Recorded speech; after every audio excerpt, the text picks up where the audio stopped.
10, 9, 8, 7, 6, 5, 4, 3, 2, 1. Liftoff.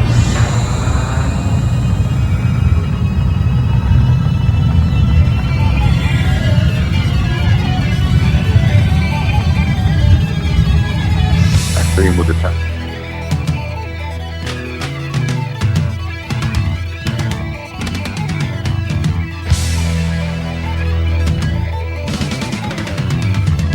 And away we go. I can't hit that voice for crap this morning. 6 minutes after the top of the hour. Greetings. Good morning. How you doing on this fifth day? Something about me saying the word fifth. Always a beautiful thing. Fifth day of December. Welcome into the Shooters Gallery, the Beyond Ringside Saturday Showcase. Fast Eddie Layne, live from Studio 1 at the announcer's table, live from the promoter's office in the Peachstate. Shane Noles, what's up? Oh, enjoying a cup of hot chocolate on this very chilly Saturday morning. I think last Saturday we were talking about spring-like temperatures. My, how the roles have reversed. And from there, it's kind of like, now, I walked outside a second ago, and it's like, okay, I know it's freezing. I know because I've still got frost on the windows and da-da-da-da-da. I walk outside and it's like, okay, this isn't bad. So it may just be the angle. And, of course, I'm at a little bit different elevation. I'm not sure. But, yes, it's winter. The closer you get to Georgia, the cooler it gets. You lucky devils. It's December. It's supposed to be cold outside. I have to tell my dad that every once in a while. Robert Cosper from the Creative Desk over in C&E Studios right now working to try to get something straightened out on the computer systems over there. Yeah, I stutter through when I start trying to figure out what the hell's wrong. You always know something's wrong when I hit a major stutter like that. But he's having trouble with Skype, so we're going to try to get him into situations progresses. He's working on it, going to reload the program as we speak.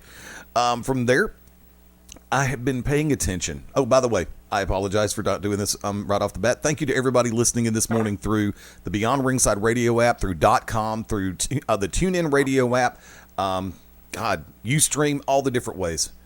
And remember, by the way, when you go over to BeyondRingside.com, you will see links to where you can click and open your favorite standalone player, whether it be Winamp, whether it be QuickTime, whether it be Windows Media Player. And I think there's even one more up there that I can never remember. Hate it when that happens. In some worlds, Championship Saturday. You've got a number of conferences having their title games today. And of course, you've got the Big 12 that doesn't have a title game. Still, just, I'm sorry. Don't get me. We'll get started on that at the top of the hour. But I'm going to start with a hot button. And this is one where open fire. I was having some thoughts on the way home from Buffalo Wild Wings last night. And I'm thinking about the movie Concussion. Will Smith, Alec Baldwin, the one that's getting a lot of attention. Of course, anything that hands Roger Goodell his ass possibly is a beautiful thing. And I sit back and I'm thinking about this. The protocols that we have in so many different major sports, including the more nationalized promotions. Lo and behold, Shane, I ask from your perspective, do we do a good enough job as a fraternity and sorority in pro wrestling of policing each other and watching out for each other when it comes to something like concussions? Off the top of my head, I would say no. I mean, wrestling is, like you said, a brotherhood and a fraternity. But I think if football is still in the, oh, he's good, he can go, then I think wrestling, just in my point of view, is still much far behind, especially on the independent level, as far as, yeah, he's okay, he can go, because I think sometimes at the independent level, you've got to get in the ring. There's not a roster of 30 guys that can take your spot waiting in the back that aren't being utilized that night. But I think, I think people care in the brotherhood. I'm just saying I don't think we're up to speed with concussion protocol at all. And we're not. We're not. Because Here's the funny part about this. And here goes a curtain, kids. For everything that we do in every aspect in the more localized and regional promotions, our own arrogance individually gets the best of us. We work in businesses where, in this day and age, one day can mean so much. You can have all the momentum in the world, but if you go out hurt, especially if it's a concussion, and that gets out, you become a question mark to a ton of promoters. You're still going to have the little outlaws out there who think, oh man, it's fine. You just got a bump on the head. Here, we'll fix that. Let me crack a light tube over your head. Okay. Yeah, I'm sorry. I need Bowman to do that one because he'd have too much fun. No, but okay, case point scenario. And people who are in different sports and businesses listen to this show. So I ask you this question, everybody, this morning. If you genuinely know that something's wrong, how many times do you sit back and say, I can self-medicate, I can put myself through therapy, I can keep an eye on myself and not have to tell anybody, not have to miss any bookings, not have to miss any dates, and not have to miss any money? Right now, everybody is looking at their screen going, should I tell the truth or should I lie? People are looking at their speakers going, yeah, you don't want me to answer that question. Yeah, we do. And I dare you. It doesn't matter if you're listening in the United States. It doesn't matter if you're listening in North America, because we're blessed enough to have listeners coming on board live and on the replay from different parts of planet Earth. I want your opinions. I want your thoughts. Facebook.com/Beyond Ringside Live. The chat room is open over on .com. At Beyond Ringside on Twitter. Answer that question in public. I dare you. I mean, it's not a negative challenge in any capacity whatsoever, I swear. But it's a question that we have to ask ourselves. Case point scenario. I can speak for my home promotion, Global Championship Wrestling. The night that Dan Sawyer was injured in ring, we took no chances whatsoever because of the fact that he was disoriented, he was unconscious, and we were worried about shock. Not to mention the factor of how everything else hit on the ribs. So he immediately went to a hospital in Birmingham, St. Vincent's. By the same token, I waited 2 days having headaches from hell after the chair shot from Micah Taylor, mainly because I'm an arrogant son of a bitch. I'm very prideful, very egocentric, and those are parts of my downfall. Look, there's more things wrong with me right now than are wrong with Congress, but first one of the day, and or at least on air. But yeah, it's not always self-confidence. It's just the factor, and I know, for every man and woman and everybody in between listening right now, we all have a problem admitting our mortality and our humanity. Do we not sometimes, Shane? Oh, absolutely. Admitting your own mortality is something some people would rather just take to the grave rather than ever disclose that information. I couldn't help but think what you spoke of. It's unfair, but yes, if a concussion or two gets out, they become damaged goods to a large percentage of the wrestling community. And I mean, that's through no fault of their own sometimes. Okay, I thought you were still going. I'm sorry. I'm sorry. It's cool. It's like ... instead of dot. I was bringing that up to you, I guess, to come back to it. I just, because it really hit home. Yeah, I mean, someone becomes damaged goods. I mean, not even a concussion. If they have a legit injury, and I've seen this, someone will be like, I'll bring up a name. Let's just throw out North Carolina Clemson here. That's the first football names that came across the screen, but that's wrestler A, and someone will say, well, he hurt his neck 5 years ago. And I'm thinking, 5 years ago, hasn't he been working since? Oh, yeah, he has. Just wanted to let you know. It just seems like the medical conditions on wrestlers, there's a long timetable to go back to. You never seem to have it expunged from your record. Oh, no, you don't. No, you never do. Go from that vantage point. Yeah, we've both had friends and family in this industry and in every walk of life, especially as it pertains to athletics. But taking this thing full circle real quick, and I'm sorry I got distracted. Just before we went on air, I was watching College Game Day, and somebody had up a sign that had me on the floor ready to die laughing. It said, Hawkeye, as in a certain football team, was the least important Avenger. Ow.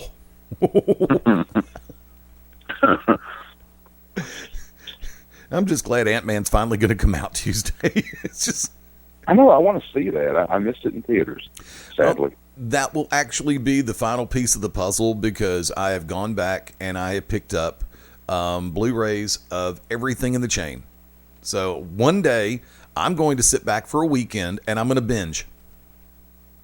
Start with Iron Man 1, and for as much, I don't think it's hurting me as much, or I don't think it's as much pain right now to sit back and have to think about watching Dave Bautista in Guardians of the Galaxy. But I heard he did a good job. Then, of course, most of the people that have told me that do habitually smoke crack. And whereas most sober people I know have told me he did a great job in Spectre. I enjoyed Guardians of the Galaxy, but I didn't exactly think it was the best film I'd seen in ages, which is something, I mean, it was the best superhero film I'd seen in ages, which seemed to be the mindset from several. The consensus I'd seen, and I thought it was good, but it wasn't life-altering. You know, and I'm going to come back to the concussion topic for a second, and I know what one of the major problems is. For me, okay, cool. Sorry, message about tomorrow. Nice, cool. Dan Barry coming on, and we'll cover that a little bit more in a few minutes. Legitimately speaking, I know the simple fact of life that a lot of us in this industry do not have insurance that we feel would cover a situation like a developing concussion as a result of in-ring work. If there's a way that we can put it back on employment or put it back into a neutral circumstance where most claims adjusters aren't going to sit back and go, you did that and you got a concussion, policy canceled, or we're going to go up on your rates higher than the national debt. It's a fear factor. For a lot of people, it's a fear factor. They're afraid that their insurance is going to get canceled or their premiums are going to get jacked up. So a lot of the times they don't talk about it right off the bat from a sheerly financial standpoint. You've seen that happen, right? Absolutely. Yeah, always scared of what's going to happen with the policy. And on concussions, you brought this up with Roger Goodell, and I guess you saw yesterday the mandatory players meeting. Conference call. The conference Every call, yeah. Every player in the league had to be available yesterday. And I thought, we could have done this in June, July. We could have done it in August. We could have done it week 1. But they can't tell me that they aren't at least a little bit scared, petrified of the new film that's coming out, because it's very coincidental with its release. Oh, I think the NFL's scrambling. And I think there will be a domino effect. Because if you've noticed, I mean, it happens. Not only in pro, but all the way down to Pop Warner. And the thought of kids. I mean, look, I'm 49. When I was a teenager when I was a kid going out for football, I had no problem whatsoever with getting out there. And football is not an impact sport. It's a car crash collision sport. I'm sorry, that's the truth. But it just, I think the message that I'm trying to get out there is to everybody in every contact sport or business. There's only one you. You have to be able to take care of yourself. You have to be able to stand up for yourself and say, okay, there's a problem. I need to go see my doctor. And for those who don't have insurance, take a look around. Make some phone calls. Don't be afraid to pick up the phone and call. You will find an ENT, you will find a general practitioner that will accept you on a cash pay. You just have to look. I have 2. I really do.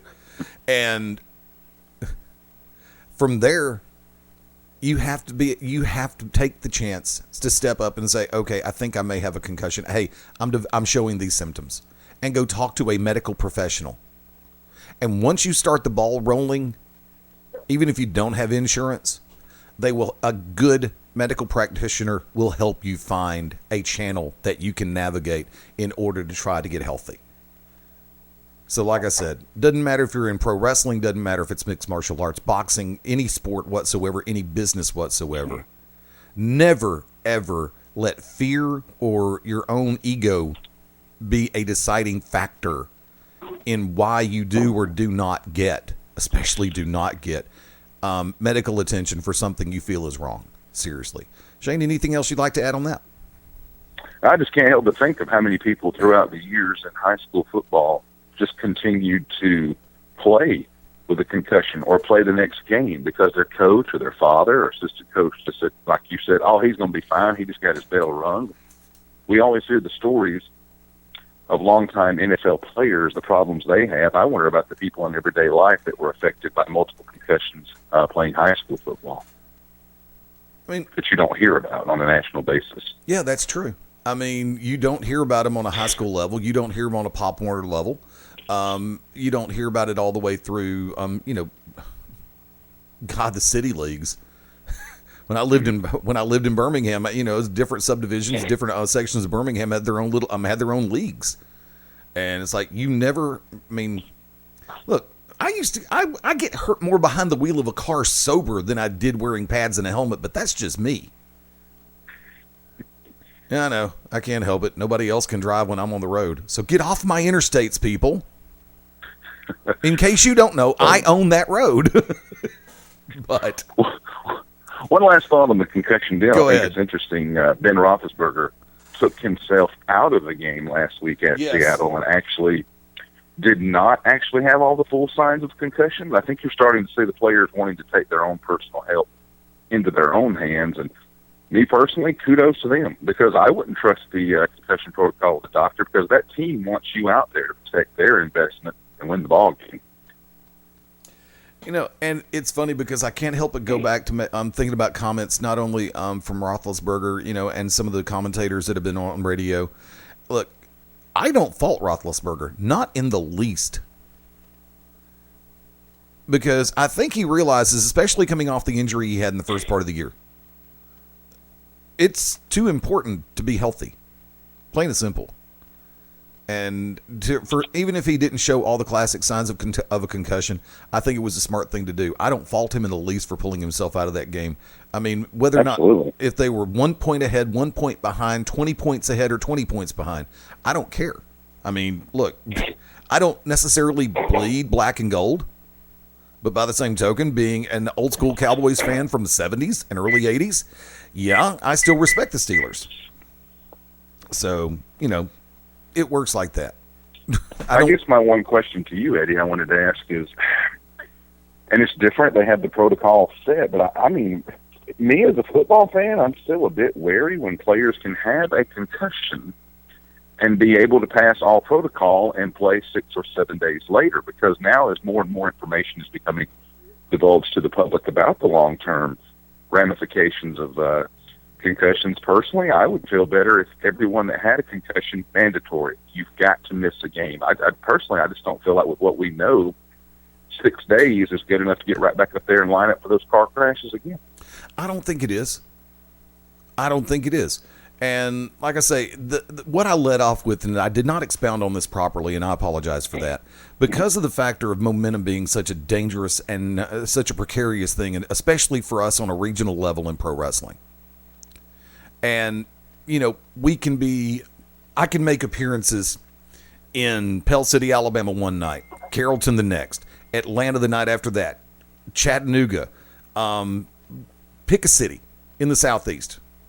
And lo and behold, if I miss a date and I'm in the middle of something, whether it be as an announcer or commentator or commissioner, whatever I'm in, whatever role I'm cast in, there's a part of me that's afraid. It's like, okay, I'm missing this part of this angle, and therefore visibility will be compromised. Or if you're me, I'd never feel like I'm doing enough, and I always want to make sure I at least can do the best I can on my part of the show. And you hate. And let's go ahead and take that a different direction. If you're an in-ring competitor and you miss an event because of illness, regardless of what it is, You always, in the back of your mind, regardless of how good you are and how good everybody tells you are, and how indispensable some people tell you might be, they're in the back of your head. You're always afraid, if I miss this because I'm sick, it's going to cost me my push. Mm-hmm. There, I finally said it. We've both seen people in that boat. It's like, if I miss this show, dude, it's going to cost me because this is a major part of the angle right now. And I don't know what they're going to, I don't know if they'll let me just pick it right back up and we keep going. Sometimes you can't. You always worry about the next person in line, whoever has to fill your spot in whatever capacity that night. They may impress the fans in the audience, the fans in the office so much they decide to go in that different direction. Uh-huh. Exactly. And you mentioned that magic word, and I intentionally didn't say it, and you took it, and I thank you for it. Those two words, my spot. And no, I don't mean dog spot, liver spot, spot remover. That bit will never get old. One of these days, I will finally remember to go download that sound bite. Of all the sound bites I have, I don't have that one. But no, in all sincerity, it's just our health is too important. If you're good enough to get the push once, you're good enough to get the push again. So don't let your health. Don't compromise your health in a circumstance like that. You know, I've got to ask you on this one. If on the national scene with WWE right now, would you have gone with the nickname League of Nations? Certainly sounds to me, off the top of my head, like old World War II or old Super Friends cartoon type verbiage. Meanwhile, at the League of Nations, and I see Sheamus and Rusev and all them plotting the evil demise of the Americans. Yeah, I know. I keep wanting to go. I should. I'm going to get that soundbite. I'll have it ready to go by Tuesday night. Meanwhile, at the Hall of Doom. Of course, I was going to say Lana certainly has the Wonder Twins. Hey, hello. Now, I have not seen SmackDown in its entirety yet, so I have to ask the question, are they going to compromise and are they going to let Zeb Coulter fall to the wayside yet again? Or are they going to keep him where he is as a manager for Del Rio? Because you've got, in my book, one of the best orators on period in Dutch Mantel. And I'm sorry, that man can cut a promo like nobody's business. And he does it the traditional way. Ooh, there's that word. Yes, I finally said it once today. I mean, Zeb Coulter, Dutch Mantel, is not going to go Mensa as far as the words he uses, although he is Nobel laureate in the way he says them. He is just that good behind the microphone, always has been, always will be. I mean, being in the southeastern United States, a number of people know what I'm talking about when Dirty Dutch Mantel and Shoe Baby, the Whip, we're going around the different areas, different arenas in the Southeast, especially for Southeastern Wrestling and Southeastern Championship Wrestling, as well as Continental Championship Wrestling. He made appearances with both long form, and just the man could actually. He could open his mouth and within 30 seconds give you a reason to hope somebody could whip his ass, right? Oh, you brought up a good point. He knows how to cut a promo, not just out there talking, filling up time. Yeah, because that's something that a lot of people see. I'm good at stalling. If I know something's up during a show and I'm behind and I'm doing the announcer role, I'd put the words together faster, Eddie. It doesn't sound right if you don't. When I'm in my role as announcer, there you go. And I know something's, I've got to stall for a minute. Therefore, yeah, I'm going to filibuster, and I know that stall style of promo. But yet, a lot of people get confuzzled when they feel a promo is meant to fill time. No, a good promo is meant to fill seats. This should be video because of the expression I just had on my face.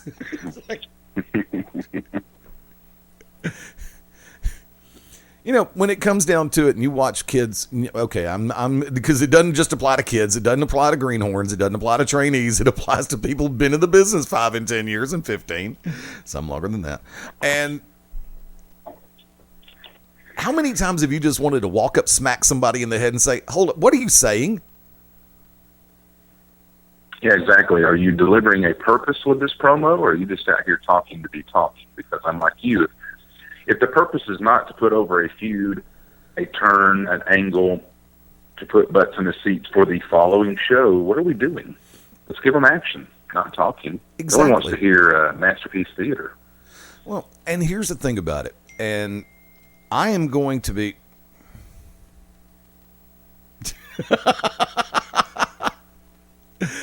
I'm going to blow up a phone in a minute. I'd like to say hello to... Remember the BR family? The SS Schmidtke listening in this morning. If we're not careful, we may get dive bombed. Be afraid. Be very afraid. And he's a Florida fan. But do me a favor. Let me go ahead and take the bottom of the hour break, and we'll be almost right on schedule network-wise. Folks, do me a favor. Hang tight. The Shooters Gallery will resume in just a moment. Stay tuned. This is Country Jack, Corey Hollis, and you are locked in to Beyond Ringside. When planning your next party or special event, insist on the best. Full Range Entertainment is a professional entertainment company providing a full range of services. From professional disc jockeys and MCs to catering and photography, when the details of your special day must be perfect, call us first. Wedding receptions, corporate parties, school functions, birthday celebrations, and more. We also have Birmingham's largest selection of karaoke tracks available. With over 40 years combined experience, Full Range Entertainment can provide you with the talent and professionalism you need and deserve to make your next event one you'll never forget. For more information on the full range of services we offer, call 533-HITS. That's 533-HITS. Or check us out on our website at fullrangeentertainment.com. This is Evan Ginsberg, associate producer of the movie The Wrestler, host of Legends Radio and Legends TV, and you're locked into Beyond Ringside. Howdy, friends. This is the Magic City Motor Mouth, Fast Eddie Layne, with your invitation to join yours truly, along with Mark Mabo Bowman and the Oracle of Ominous, the Wicked Nemesis, every Sunday night, 6:30 p.m. Eastern, 3:30 p.m. Pacific, for Beyond Ringside Live. Wrestling, mixed martial arts, sports talk, and a whole lot more. Keep your eyes open on BeyondRingside.com for all of upcoming show information, and of course, catch us on social media as well. Until then, we'll see you this Sunday, 6:30 Eastern, for Beyond Ringside Live on the Beyond Ringside Radio Network. This is Larry Goodman, GWH News and Notes, and you're locked in to Beyond Ringside. This is Dr. Tom Pritchard, and if you want to listen to the best in professional wrestling, get locked in to Beyond Ringside. Hello, and welcome to today's lottery drawing. Good luck. And here's today's winning numbers. First one up, it's not yours. Second one, not yours. And another number that's not yours. Okay, this is one number that's yours. It's a 5, but you don't get any money for that. And the final number is not yours. Yep, so chances are you're not going to hit the lottery anytime soon. Don't get us wrong, the lottery can be fun every now and then. Just please don't rely on it for your future savings. How about this? Brew your own coffee at home instead of buying that latte every day. Brown bag it to work instead of ordering in. Ride your bike instead of buying all that gas. These changes alone can save you thousands a year. Thousands. Small changes today, big bucks tomorrow. Feed that piggy bank. Go to feedthepig.org for more free ideas on how to save. Feedthepig.org. This message brought to you by the American Institute of Certified Public Accountants and the Ad Council. This is Super Cop Dick Justice, America's favorite wrestler, American-born hero. And right now, like a stiff bear hug, you are locked into Beyond Ringside.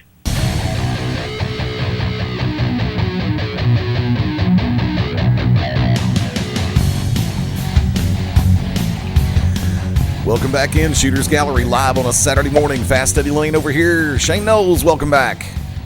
Oh, thank you, brother. Just saw a tremendous sign on College Game Day here on ESPN. It says, talk to your kids about the SEC test. Funny. You know, that's one of the things I really enjoy. And this is something that I miss seeing on the localized level. See, I'm very, very... Okay, there are times when I choose my words wisely, and there are times when I screw up. Oh, I thought Joey Chestnut was going to be the celebrity picker. Watching College Game Day out of my left eye. I brought something up about being an announcer a minute ago. Yeah, I know. 3 topics in 5 seconds. It's me. It's not ADD.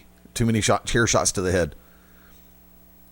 The short version is, let me lay this out there. I am of the ilk, and I will never say that I'm a better announcer than anybody out there.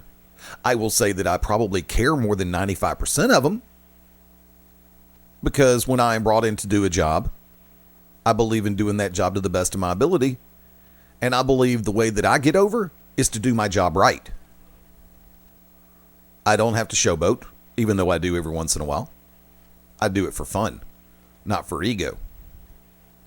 And as from the announcer's table, and I say this with all humility in place, some people don't take into consideration the fact that your ring announcer and your announce team are the voice of your company, and they are the first thing that people hear 99% of the time. Now, I have the honor and the privilege of being employed in a number of different capacities by a number of different companies. Working with Shane over at Peachstate, I stay more behind the scenes on commentary. I hide in plain sight, and I love every second of it. That's how big my ego is. And I will sit back and say this. Jason Boyd, great voice, great presence, very talented ring announcer. And folks, I'll just sit back and say, Shane, give him a raise. And no, he did not pay me to say that. But from that vantage point, I've got to sit back and say this on more than one occasion. I mean, in more than one way. And Shane, you'll back me up on this one, I know. If your announcer is not promoting your website, your social media activity, as well as retail ventures, you should walk up to your announcer and clock him in the head. It's like, we do have a YouTube page. I never hear for three shows, and I'm not mentioning any one announcer in particular on this one, kids. I'm not mentioning any one person on this, so I'm not taking a shot at one person. I'm saying it happens on a lot of shows because I pay attention. I watch DVDs, YouTube, VOD, video on demand, all of the above, and I never see it. You have a YouTube site and you never talk about it? Smack! Shane, you bring up a good point, especially on the independent level. If your ring announcer, you said the one voice each and every fan is hearing, is not plugging the websites or any way to get in contact with you, how are these people ever supposed to trip over a rock and play? That's pretty much it. And sometimes that tripping over a rock is kind of like the Mount Everest is what they have to trip over. Exactly. And you bring up a good point. Let's say like let's say your promotion does not film for either streaming or DVD purposes. Of course, even then, if you're not on television, it's not like the WWE, which has 3 hours to shield the websites, the network, and everything else. You're getting that one centralized voice of your ring announcer to expose any and all avenues of the product to you. And that's something that needs to, seriously, because there's some announcers, and like I said, I'm not going to call any names. I don't do that. I will eventually, just to piss you off. Not you, that individual or those individuals. In your rotation between announcements, you should always be ready to promote the company. Do they have a Facebook? Do they have a Twitter? Do they have an Instagram, LinkedIn, Google+, website, YouTube, DVD, video on demand, upcoming iPay-per-view? Always, always, always, always, company first. To all of my compatriots, whether you have radio experience or not, from this vantage point, I tell you very clearly, it's just like in radio, you put the station over first, and you get over with the office by mentioning the company first. Do it in a clear, concise can hold. Don't go long form. Do that during intermission. But nobody's paying. Okay, unless you're just going to intermission or coming back from intermission, chances are you could read War and Peace and nobody would know. True or false, Shane? True. So from that, and that's a long novel, kiddos. There's an app for that. There was a time when I actually detested hearing that phrase, and then I looked at the iPhone App Store at how many different styles of apps were out there for one particular thing. It's like, damn, people. It's crazy. Yeah, it's become more than just a phrase in our lexicon. It's there's literally an app for everything. And I've got one I'll tell you about off air that just blew my mind. I found out about this week. That's funny. That's funny. Because there's about 5 or 6. I'm sitting back going, why do people create these things? I'm going to throw this one out. Hard subject shift. The Asylum years from TNA Wrestling now streaming live on YouTube, or now streaming on YouTube. Thank you, thank you, thank you, thank you, thank you. Christmas wish answered. Because, okay, granted, TNA Wrestling and Impact don't have an app. Even if it was free, I wondered how many people would look at it and go, well, I ain't paying for that. Huh? But, I mean, well, remember, WWE's app is free. The network is what costs $9.99. And the network is where you see all that classic footage. But how much of the Asylum era, when they were in Nashville before the move to Florida, were you watching back in that timeline, Shane? A good bit. I actually watched. Those were the weekly pay-per-views at $9.99 on Wednesday nights, if memory serves. Yeah.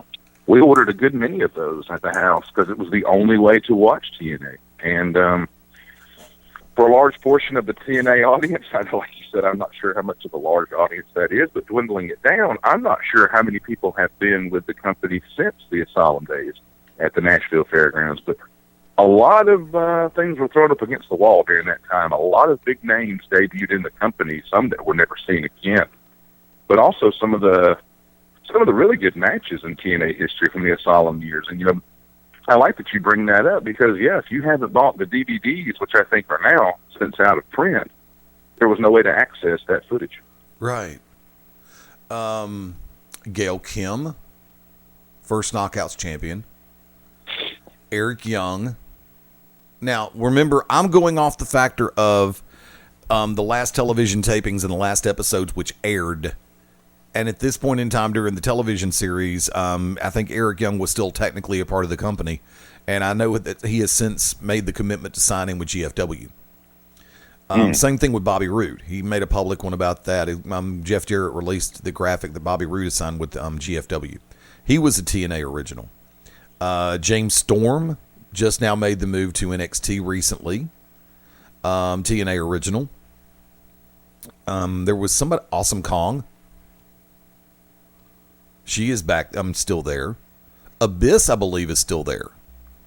He is, and guys like Christopher Daniels, Kazarian with Ring of Honor. Yeah, Samoa Joe just, of course, picked up by WWE, thank God. Mm-hmm. I mean, I remember America's Most Wanted. Chris Harris and James Storm, the Wildcat and the Tennessee Cowboy, along with Jackie. And that's the funny thing about it. I've got to ask the question because she just having her in that group or that tag team made me think about something. How much more validity does the right individual give to a fledgling team or faction, manager, valet, or otherwise, Shane? It can make all the difference in the world, as you said, if it is done correctly. If it is the right mix, that chemistry that cannot be, that chemistry that cannot be just forced upon you. And I think sometimes some of the best combinations in pro wrestling history with manager, valet, and singles or in tags has come about as part of an accident or part of, hey, the office doesn't know what to do with you. We'll stick you with this guy or this lady. And it just becomes magic overnight. You know, and I still have to sit back and say, with Team Canada in the in TNA, Scott D'Amore did an excellent job as the front man or the manager for Team Canada. And the only thing that I figured genuinely was missing from that, Lance Storm. Wow.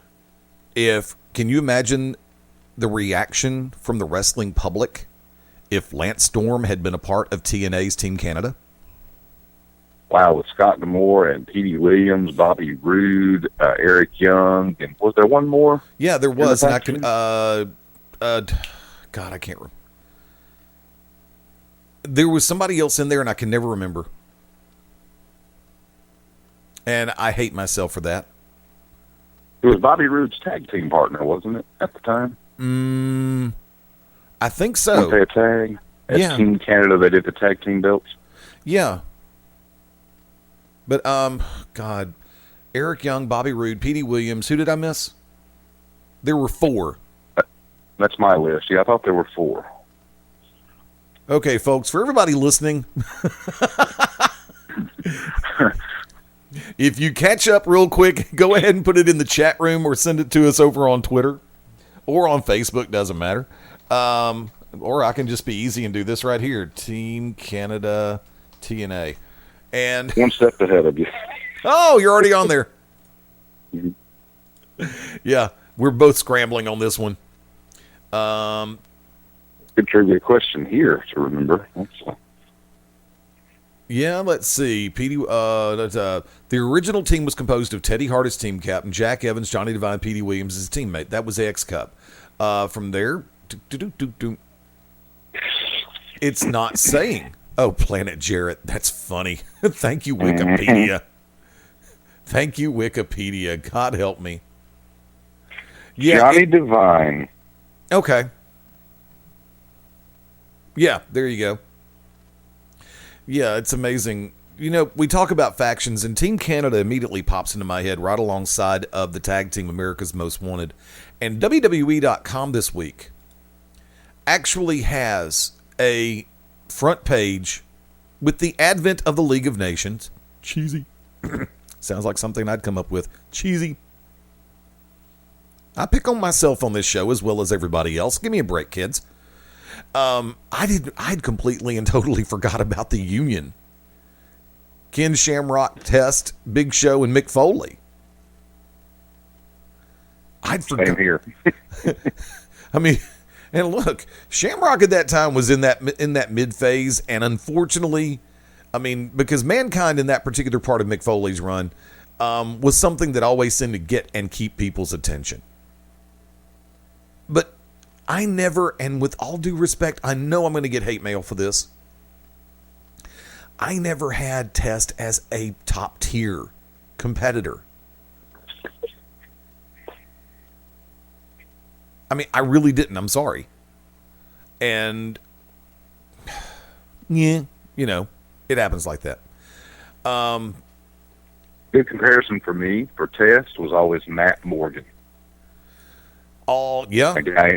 A guy who had the look, had the size, would always have the support of the office.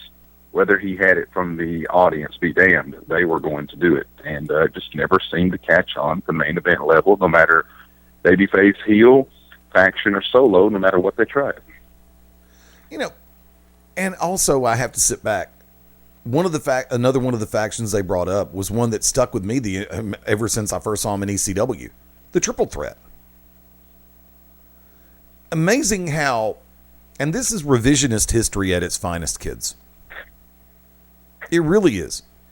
Because when you have something that was synonymous with a company or an organization, something that stood out that much. Now, they called them, WWE.com's article calls them the most underrated staples of all time. Stables, I'm sorry. English optional. Screw it. Underrated, I can see. But if you're not part of that WWE universe, if you are a part of that WWE gimmick, there's that word, you have a tendency to overlook things that don't happen inside WWE. Because you had people that still could not understand ECW for what ECW was supposed to be. Mm-hmm. Do you ever find yourself going back and watching that episode of Raw where you had Vince, Eric, and Paul all in the ring at the same time? Oh, yeah. It was a once-in-a-lifetime moment. Unlike Rock versus Cena, once in a lifetime, 2 out of 3. Once in a lifetime the following year. Yeah, there you go. Still won't forget the promo that Cena cut. Once in a lifetime, best 2 out of 3. You know, it's amazing. There, so many people think Cena takes himself that seriously, at least on the camera itself. He can put it together like very few can, and that's one of the reasons why that John Cena will go down in history as probably one of the best sports entertainers of all time. And his name is John Cena. Yeah, I know it. Who was that pulled that prank call again? It was the 103 morning show, I believe, up in Philadelphia, Pennsylvania. I think they got away with that one, but yeah. By the way, I noticed, I showed it to a friend yesterday. It's got over 8 million hits on YouTube. And it's got 1 or 2 to go to catch up to Gangnam Style.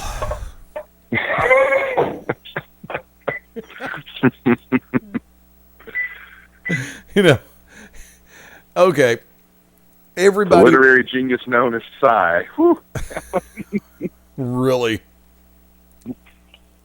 I really have to sit back, and I've been going through the WWE article about the underrated factions and stables of all time, and there are so many that I had forgotten about. And it's not... What makes the word memorable come into play from your side of the room as far as a group, a tag team, or a faction?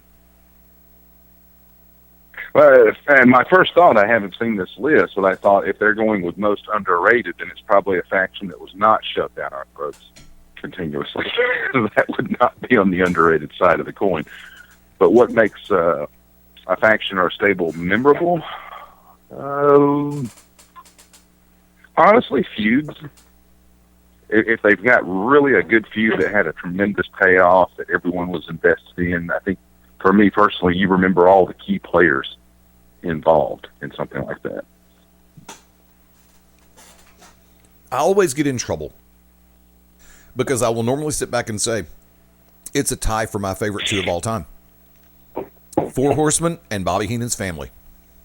Mm-hmm. Mainly because the fact, and here's your twist on this one. The Horsemen didn't need J.J. Dillon.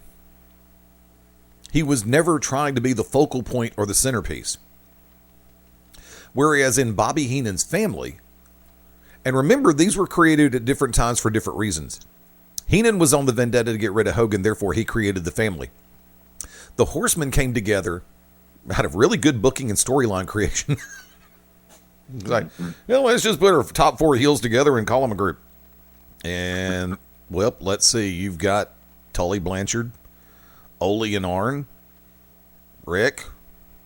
This could work because all 4 can cut a good promo. This could work. There's no weak link.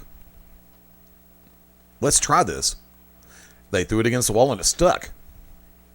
Like nobody's business. Whereas in the Heenan family, it all revolved around the factor of Heenan's vendetta against Hogan and his mission to get rid of him. And go from there. I mean, it's like, can the average wrestling fan name 3 or more than 3 members of the Heenan family? I don't know the answer to that question. I know you and I both can, right? I would think so, but yeah, to the I would say even sometimes the most hardcore wrestling fan, you'd be hard pressed to name 3 members of the Heenan family. Yeah, I mean, a lot of them, because we get inundated with so many different images, so many different sounds, so many different groups and organizations and factions and tag teams. It's hard to keep everything straight. And as time goes by, it's like, hold on, wait a minute, wasn't that person a part of blank? But let me go ahead and turn this direction real quick. And normally we do football predictions during this segment. We are going to hold those until after the top of the hour. I've extended the invitation to a couple of the BR family members. And Schmidtke, even though I did not send it in a text, you have that standing invitation to come on for predictions next round. Wick and Angie may be coming on. You never know who's going to pop in during predictions. Normally that's college football and pro football and maybe a basketball game or two. And I wish that the Atlanta Lakers game was tonight as opposed to last night. It pissed me off that that's a Friday night game at Phillips Arena. Kobe's last appearance in Atlanta, Georgia. Shane, when you have the clout and can do the farewell tour, because remember, we had it with Jeter, we had it with Mariano Rivera, we had it with Jeff Gordon this year, now we've got it with Kobe. Next year's Tony Stewart and probably about 2 or 3 others in different sports. Does it ever really get old when somebody is going to be a first ballot Hall of Famer says, okay, this is my final season, I'm going bye-bye after this, and they do? Not come out of retirement twice. Oh, yeah, it definitely makes you feel old for me personally when I see someone coaching that I watched their entire career. It makes me go, Jesus, start adjusting the collar of my shirt. I'm getting older. But I'm like you with the Kobe Bryant. I watched that game last night, the Lakers and Hawks, but I tried to attend in person. The tickets on Ticketmaster long since sold out at face value, and on StubHub on Tuesday for the nosebleed, we're talking section 407 in Phillips Arena, $100. I thought, well, I'll check, because normally the rule of thumb is they start to go down as you get closer to the event. No, by Thursday night, Friday morning, $150 for the highest point in Phillips Arena. Courtside, wow. $1,200. And I said, I just cannot do that close to the holidays for a December regular season game, no matter how much I'd like to see Kobe Bryant actually play in person. And the Hawks won. That should be the story, the team that could actually go places. And, I mean, no offense to the Lakers, but I brought this up on last week's program. What would happen first? The Golden State Warriors lose a game, or the Philadelphia 76ers win one, and lo and behold, Monday night, they defeat Kobe in his last return to his hometown of Philadelphia. That was so poetic. Yes, and you called that shot. Yeah. And it's funny because I was actually in the process of trying to put a text together, and every time I got ready to text, something happened. But lo and behold, congratulations on that call. Thank you. And on the other side of the coin, no team has ever gone unbeaten on a 7-game road trip, because twice a year an Eastern Conference team will go on a Western Conference trip for 7 games, and vice versa. Western Conference will go on a 7-game road trip twice a year in the East. No team's ever won all 7. Golden State's already won the first 2 or 3 of that leg. I mean, it wouldn't surprise me at all if they went 7-0 on a road trip. That'd be abjectly hilarious. I mean, I have to ask the question: what team will legitimately be the one to beat them? Let's see. I just saw it pop up on the screen here that tonight they are at. Excuse me. It's a 5:00 Eastern game. They are at Toronto. Maybe that one. Toronto does have a very good backcourt. Kyle Lowry, and that being a time schedule thing, their bodies will probably be thinking it's 1 or 2 o'clock in the afternoon. Never know, but as far as an actual team, all things considered, they have not played the San Antonio Spurs yet, who are very quietly the number 2 seed in the West with a 15-3 record of their own. But I mean, it just looks paltry in comparison to a 20-0 Golden State Warriors team. Got a question. Knowing what happened with Philly beating the Lakers, considering they've got the Denver Nuggets today, who are at the bottom of their division, unfortunately losing record, does it make how big of a difference does it make if they pick up their next win tonight at home against Denver? Cool. To go from 0-18 to 2 wins in 1 week. I'm calling the shot. Philadelphia will beat Denver tonight at home. I'm calling that shot. Thank you. Oh, the game is in Denver? Yep. No, the game is in Philly. Oh, in Philly. You're taking the 76ers. I'm taking the 76ers at home in just a few minutes. Nice. Taking Taking two for well. I don't think the basketball fans of Philadelphia be throwing any ticker tape parades. They are beyond disgusted with the state of that franchise. Yeah, I know. Which it is upsetting that every year the consensus seems to be let's tank and get a number one pick, and they always have the worst record. But thanks to there being a lottery system, unlike Major League Baseball or the National Football League, they select somewhere 3 through 6. It never seems to pan out. Before we go to the top of the hour break to wrap up our hour number one, I have to do this. Lee Corso, I despise you right now with all due respect because you completely and totally took the pick that I was going to make. College Game Day just wrapped up on ESPN, and the marquee game that he was picking was Michigan State versus Iowa for the championship. I got to sit back and say this. Corso has gone 3-10 this year so far. He has a worse batting average than I do on first dates. And that's saying a hell of a lot. Considering I don't get to the first date. He has just jinxed my pick. Because I was going with Michigan State today over the Iowa Hawkeyes. And now that he has picked Michigan State, I have to question whether or not I'm going to stick with that pick. So I tell you what, I will give you the answer to whether or not I stick with that pick, and we will find out Shane's prediction for that game when we come back. Hour one is in the books. Hour two for the Shooters Gallery kicks off in just a moment. This is the voice of excellence at Excellent Professional Wrestling, at Not the Tool Man, Tim Taylor. Usually I'm locked into Excellent Professional Wrestling, but now you're locked in to Beyond Ringside. The To Be Determined show live Wednesday nights, 9 Central Standard Time. Join myself, the Oracle of Ominous, the Wicked Nemesis, the Grand Design, Clyde Braddock, and the Magic City Motor Fast Eddie Layne as we take you to the edge of uncensored. Yes, we go uncensored, so make sure you have your earmuffs. Ask your parents, for those of you that are a little young, maybe under 18, but make sure if you have any heart conditions or any mental defects, please listen, because they may take effect right here live every Wednesday night, 9 Central Standard Time. Beyond Ringside Radio Network, beyondringside.com. The board is war, and you are locked into Beyond Ringside. Sunday nights at 11 p.m. Eastern here on BeyondRingside.com. Join us for the Midnight Black Mass. Myself, the Reverend Dan Wilson, brings you the dark gospel of professional wrestling, uncensored, unedited, uncut, and not for the faint of heart. You can find out more about us at youtube.com/pottyhumor or subscribe at Potty Humor on iTunes and Stitcher today. I'm addictive. I'm expensive. I'm Byron Wilkine. And ladies, Big Daddy Yum Yum is locked in to Beyond Ringside. 2010, after 2 years of constant bullying, 11-year-old Ty Smalley took his own life. In the past 7 years, more than 55,000 children have taken their own lives due to bullying.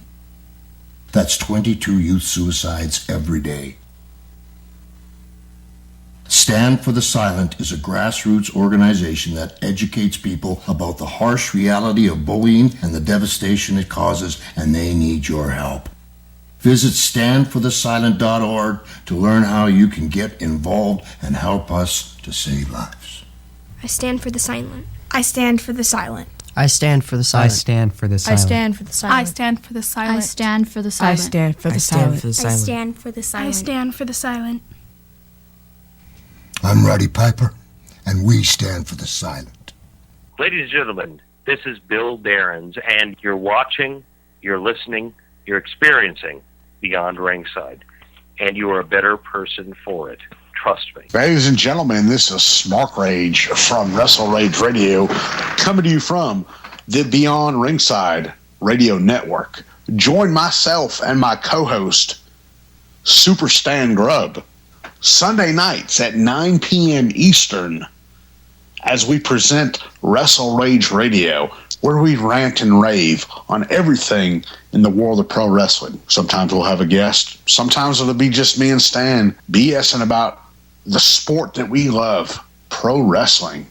Check us out. Tune in Sunday nights, 9 p.m. Eastern, 8 p.m. Central, only on the Beyond Ringside Network. This is Awesome Austin Creed, the smartest man in this industry called pro wrestling, the valedictorian of this business. You are locked in to Beyond Ringside. Do you like beer? Do you like business? Do you like businesses that make beer? Then you'll love this new show. It's the Beer Trail Podcast. I'm your host, Chris Price, and we're going to travel through the world of craft beer and talk to the breweries and see how they got started and what inspired them to make their beer. So check it out at thebeertrailpodcast.com and tell your friends, and hope to see you on the trail. This is Harley Race, 8 times NWA World's Heavyweight Champion, first ever King of the Ring, and you're locked into Beyond Ringside. This is the 7-figure deal Ace Rockwell, and as long as Wicked Nemesis isn't on the show, please listen. You're locked in to Beyond Ringside.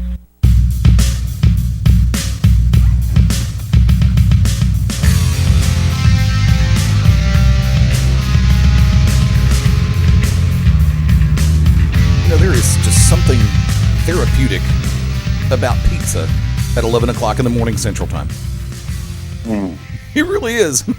Welcome back into Beyond Ringside Saturday Showcase. The Shooters Gallery is live on this 5th day of December, which, if you're in the same holiday mood as I am, a 5th sounds like a really good idea right now. So later on, portions of the nighttime edition, which there's not one, but I may just come up with one just for the hell of it if I do get plastered. This'll be funny. We're kind of like a Wednesday night revisited. Portions of today's show will be brought to you by Ron Bacardi. The only way to wake up in the mornings. Because sometimes milk just doesn't cut it. I'm kidding. I've not been drinking yet. That's later tonight. It's going to be fun. Cosper this week, unfortunately, having trouble over the C&E studios. Like to welcome back in for the promoter's desk from the Peachstate, Shane Noles. Man, you spoke of pizza. I can't tell you how many Saturday mornings I've woke up to some cold pizza. Don't even reheat it. It's better cold. A lot of the times it really is. Okay, and I herewith officially blame Shane because he reminded me of the fact that I actually had this sound effect that I meant to play before, that I should have played before going to break, but I'm going to play it anyway because I can. I'm sticking with Michigan State to defeat Iowa this afternoon. That plain and simple. I don't know what it is. There are times when the Michigan State Spartans just absolutely have that on the angel on their shoulder, if I can use that phrase, which of course I will. And there are times when it's kind of like question mark, what happened? Did Robert Conrad from the 1970s come through and thump the battery off the shoulder and take the angel with it? Today, I think the angel is on the shoulder. Part of me is sitting back and saying that this is a from the heart pick because I want to see Michigan State win, but I have nothing against Iowa, nothing in the least. They are a very talented football team, but I'm going to sit back and say on this date, Michigan State will win. Shane? I'm right there with you. Anything can happen on any given Saturday, but I look at it when we spoke of Ohio State and Michigan State, and Sparty was victorious. Where was Ohio State's signature win? Unfortunately for Iowa, they are unbeaten, but I look at their signature win. Their best win is over Northwestern. I don't think they faced a team like Sparty yet at all. No, and this is going to be one of those situations where I'm ready to have some fun this afternoon because I really think that it's going to be a good one. I'm looking at a little bit later today, the SEC championship game, 3:00 p.m. Central Time, 4:00 Eastern, live. CBS again? I heard they actually had to get permission in order to... No, it was last week, Alabama-Auburn, because they ended up having to get permission from the SEC and from the NCAA to actually carry Alabama on screen for an unprecedented time this year. So it's like... Oh, wow. Yeah, because remember the monopoly rule that was put in place after NBC and their long-form contract with Notre Dame? Mm-hmm. Yeah, the NCAA was trying to avoid that kind of monopoly again. It was like having one station or one university synonymous with a television station or a network. And so therefore it's like CBS had to get permission from all bodies in order to carry the game. And fortunately they were able to do it. Because for as much as I appreciate, I guess this is the old school fan in me coming out, because I miss the days when ABC carried a lot of the games. Mm-hmm. And with the merger of ABC and ESPN, it took a lot of the focus off of ABC Sports. I mean, when Monday Night Football left ABC to go to ESPN, it's kind of like, yeah, bye-bye. Because Monday Night Football was a staple for ABC TV. And no matter how bad the game was, you always turned it on and watched it. Absolutely, for the experience. And not to interject, but I'm like you, it's changed since Monday Night Football is no longer on network television. Yeah. I mean, it's really as simple. I mean, it's not as simple as I really want it to be, but it's... I was having a conversation earlier in the week about marketing. And matter of fact, it was last weekend coming back. And Kaz and I were having this discussion. It's the factor of marketing in this day and age is so much more of a challenge. Okay. Before cable, and yes, BC doesn't just stand for before Christ, it does stand for before cable. When you had the major networks, before you had 400 channels to just kill your attention span, marketing was a lot easier. In my home market of Birmingham, Alabama, you had WBRC Channel 6, ABC television affiliate, WBMG 42, CBS television affiliate, WAPI 13, NBC affiliate. And, of course, we also had public broadcasting as well. Thank you, Mr. Rogers. Miss you, Fred. And when cable came onto the scene and you had so many different channels to pick from, and half the time there was nothing on, and then you had the FCC rule about if one station has been carrying a show for an extended period of time, another station may not pick it up in the same time slot. And then they expanded that. It's like, well, guess what? This station's got Andy Griffith. You can't carry it. You got to black it out in this station, in this city. Remember those days? Mm-hmm. Scary thought. But it's like the marketing has become so fragmented now. And with everybody on social media that is on social media on the different networks, you got people still who do not get on Facebook, but yet they have Instagram. Right. Or they have Twitter, or they have, I mean, you've got some humans that are still on MySpace, believe it or not. Not that I blame them. It's less drama over there. And a lot more music. Thank you, Justin Timberlake. That's not a rib. That's real. This is real, kids. But coming back over to it. Yeah, that I'm taking this full circle real quick, and I know I went a little bit elongated. I didn't mean to. But yeah, with the game on CBS this afternoon, I believe this is Alabama's 7th appearance on CBS this year, if my notes are correct.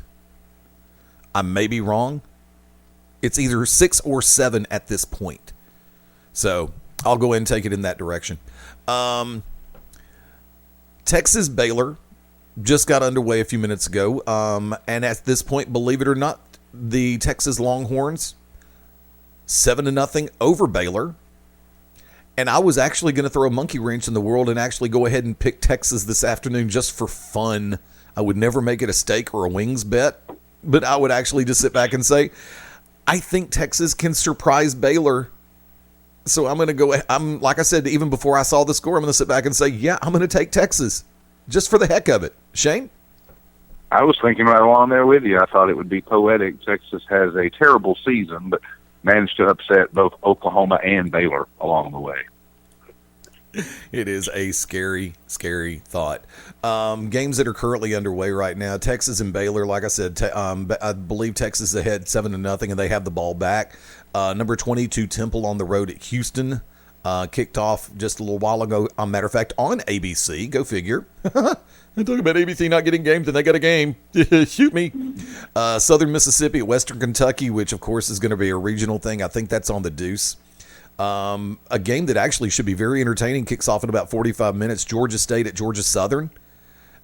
These two teams, I've watched a couple of their games before over the previous years, and it's like these are very entertaining football games. So if the bigger market games kind of leave you a little bit flat and you got ESPN3 in your market or the Watch ESPN app, definitely check it out. From there, let's go ahead and tackle it. The 800-pound gorilla, the SEC championship game. The number 18th ranked Florida Gators taking on the number 2 ranked Alabama Crimson Tide at 3 o'clock on CBS from the Georgia Dome in Atlanta. Shane, your thoughts? I think this is going to look very bad on me next Saturday if this does not come to fruition, but I will say this now. There is no chance, and I'm going to go old school here, in HE double hockey sticks that the Alabama Crimson Tide loses this game today. Now, for entertainment purposes, the 18-point line, why does that scare me that it's not going to work out like it should? But there's no way. I cannot see a situation where Florida scored 9 points against Vanderbilt, overtime against Florida Atlantic, and managed a safety against Florida State last week, and you were expected to score on this defense. For me personally, I cannot help but have flashbacks to the fits that Florida would give Alabama in an SEC championship game, much less for a regular season game. Florida's had some stumbling blocks over the last few weeks. They stubbed Still a tremendous defense. I'll give them that. Oh, yeah. Even though they got racked up on it, all their offense could give them was a safety. The one thing that's sticking in my brain, it's almost like when you get to this point in the season, Florida-Alabama is an old school rivalry game. You throw the records out the book. I would not take that line if you paid me. If you gave me a 1-to-1 return on my investment, win, lose, or draw, I would not take that spread. I do, however, I've got Alabama winning. Let there be no doubt about that. I'm taking the Crimson Tide. I just, believe it or not, what was the over on yours? Oh, I can't remember. I remember the spread. I can't remember the over-under off the top of my head. I'm really going to sit back and say that I'm going to say that it's going to be between 46 and 51 points scored, and it's going to be closer than 18. Alabama does not cover. If the spread were 10, I'd jump on it. If the spread were 9, I'd jump on it. I'd go money line on that one. But 18 just does not look like a good number.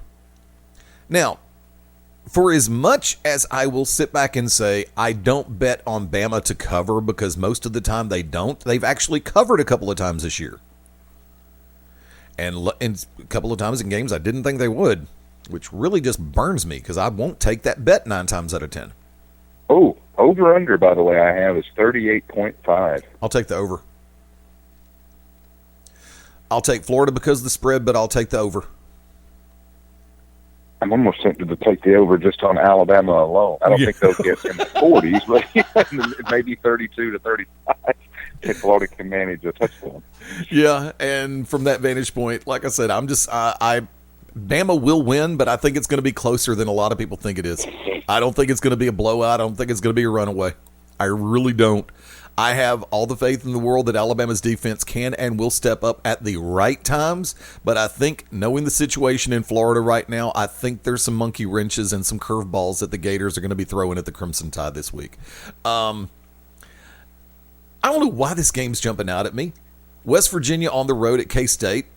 Kansas State at Bill Snyder Family Stadium in Manhattan, Kansas. I really see Kansas State at home winning this one, but I think it's going to be a little bit closer than some people are saying. I think K-State's got a good team. West Virginia's not horrible. They're not bad, really. And I think this is going to be an even matchup. I think this is going to come down to probably, I'm going to give you this one. I think this one will come down to the last possession of the game. I just got that feeling. Anything you'd like to say on that one? Again, I agree with you. I think this is one of those whoever has the ball last. I could see a 49-42, 55-48 type ball game. And other games that are in the mix today, yeah, like there's anything less important. Okay, look, I'm a Bama fan, so that's going to be my priority game. Number 20, USC. Number 7, Stanford in Levi's Stadium in Santa Clara. Do I need to say what this game is? I'm sorry. I'm not a USC fan. I never have been a big USC fan. Go figure. And I'm a fan of the old school University of Miami. Go you. Please come back. Thank you. Oh, and yeah, I'm going to cover Mark Richt in a second. I think Stanford wins, and Stanford wins big today. Shane? I like that, too. There's still an outside chance the Cardinal could get into the college football playoff, and I guess when we wrap up all the games here, I wanted to discuss that with you as far as who will be the Final Four when all the dust settles and the smoke clears. Okay. We've already talked about it. Michigan State versus Iowa at Lucas Oil Stadium in Indianapolis, Indiana. I think that's going to be a more entertaining game than most of your Colts games have been this year.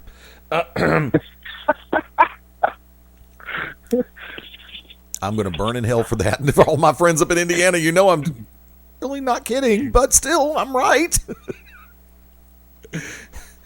But, and the other one I'm looking at in the ACC, North Carolina versus Clemson. I see a monkey wrench. I have said this for weeks. There is always that one moment in a Clemson season, and normally it's early, especially if it's Alabama neutral site. Flashbacks.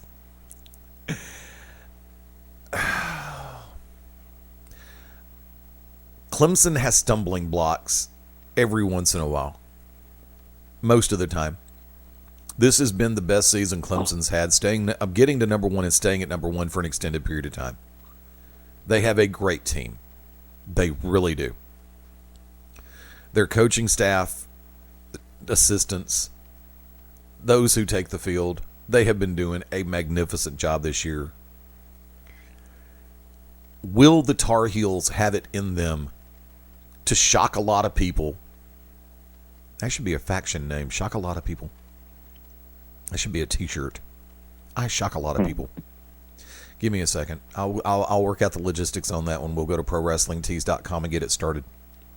I was going to say, speaking of t-shirts, I told Jay Taylor, the photographer, he needed to get the shirt with the old school Peter Parker looking camera on there, and it says, "I flash people sometimes." I like that. I need that. Because I've been shooting ever since '87. With a camera. Thanks for that clarification. With a gun, '84. Second I was legal, had one. Actually, rifle before that. I'm stalling for a hot second, and thank you for giving me the buffer time for my brain to process everything. I am going to say Clemson does win. I don't think it's going to be a huge margin of victory. I think it's going to be very, very less than a touchdown, and I'll dare say a field goal in this one. But yes, number 1, Clemson does hold on and beat North Carolina. Shane Noles, your thoughts? I like it. I think that this is one of those games where, people really couldn't make the what am I trying to say, the momentum swing for Florida because you just look at their offensive situation. But this seems to be the game where more and more people try to talk up North Carolina. I know they've got some really good deep threats in the receiving game, but I still look at it like you can't look back at week 1, but they lost to a 3-9 South Carolina team and lost pretty good, by the way. And I know Clemson barely beat South Carolina, if that's the barometer we're using, but I felt different about this team ever since they got over the hump with Florida State. It's always been their Achilles heel. I think Clemson wins. Probably not going to cover that spread, but I think they win by hook or by crook and get into the college football playoff. Yes. I meant to ask the question earlier in the week. Does an undefeated Iowa team feel slighted when they are packed in behind Oklahoma and Alabama? Oklahoma, yes. Alabama, no. But that's just me. And I think one of the reasons why Iowa is where they are as of this moment going into this weekend is because on the national scene, they are a truly untried commodity. Take a look at the factor of the University of Alabama. They are a money-making juggernaut with a loyal fan base that will go just about anywhere. Same thing can be said for the University of Oklahoma. Once again, Sooner Nation, they will travel. Clemson, they are a proven commodity as far as their ability to play quality football and draw. This year has been a great season for them at 12-0. But as far as it stands, the reason why teams like Michigan State, Ohio State, Notre Dame, Florida State keep coming back up, and I'm just going to go and lay it out there, kids, it's money. Plain and simple.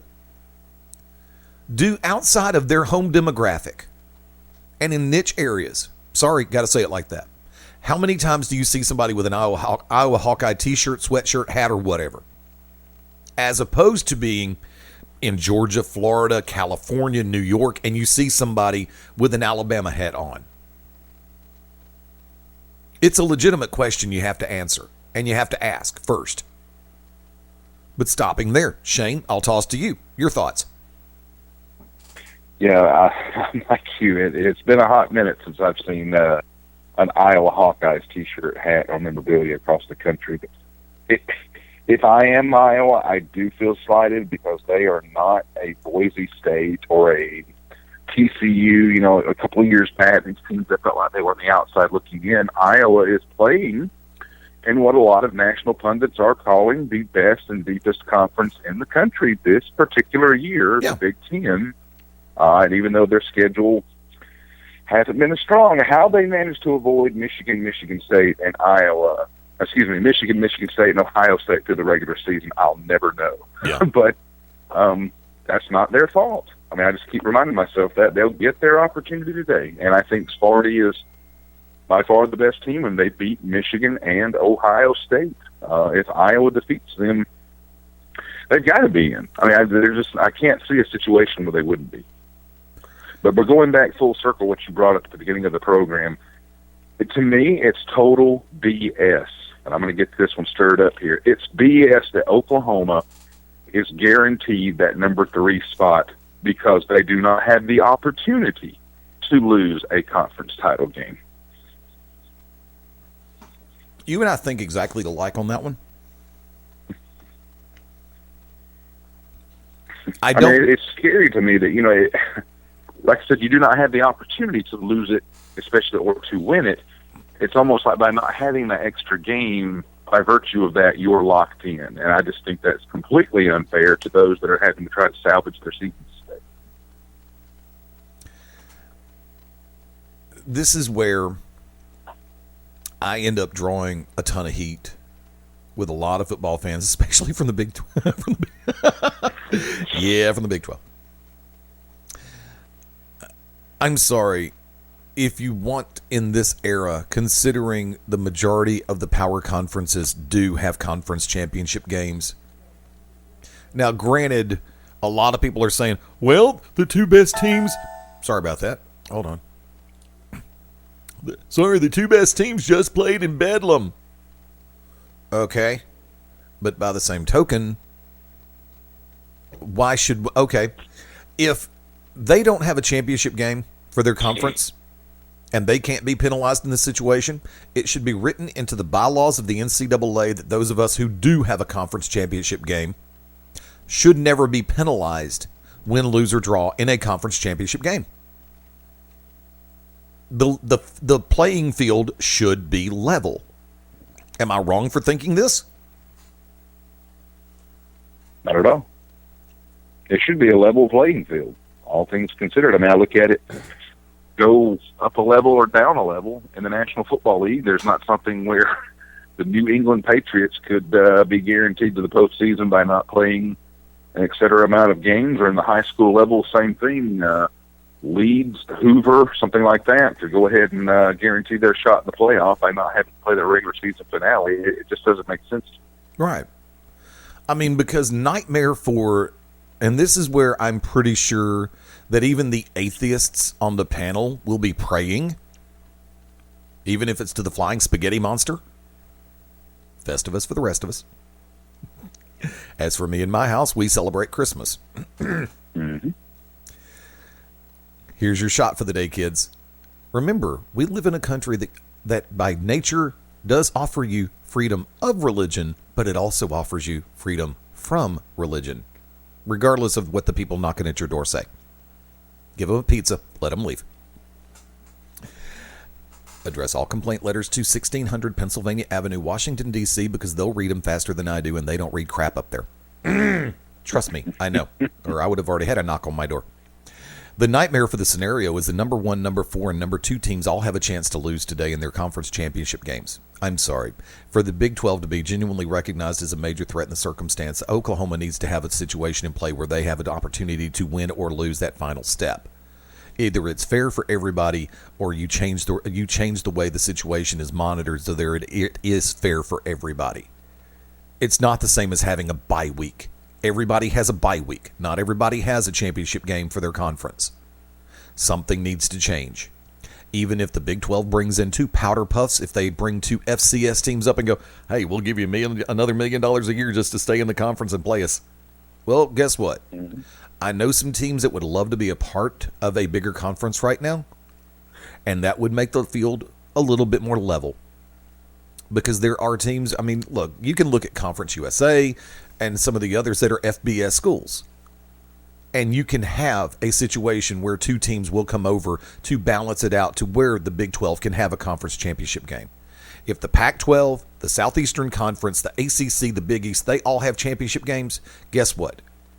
Okay, I said the Big East just out of a knee-jerk reaction by running off basketball conferences. Sorry. It needs to be a level playing field all the way across the board. Do me a favor, folks, hang tight. Going to go to the bottom of the hour break. When we come back, going to have breaking news all the way across the board. How big is the breaking news? Trust me, you're going to want to stick around and find out. The Saturday Showcase, the Shooters Gallery, rolls on right after this.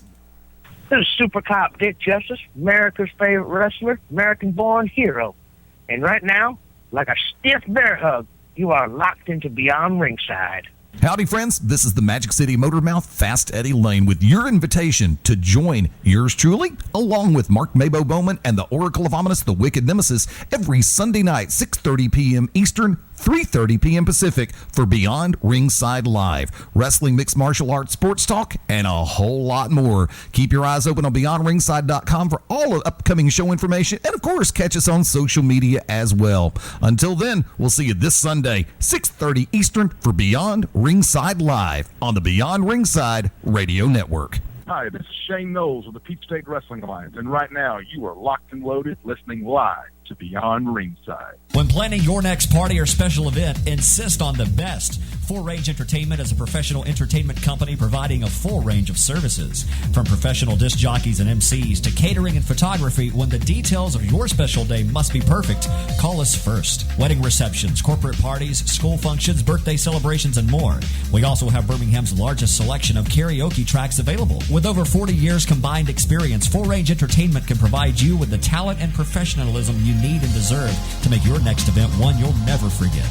For more information on the full range of services we offer, call 533-HITS. That's 533-HITS. Or check us out on our website at fullrangeentertainment.com.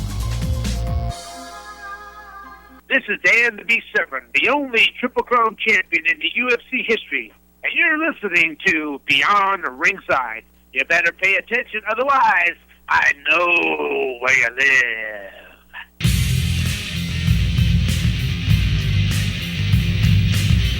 And I was saying, here we go, long before Mike Goldberg.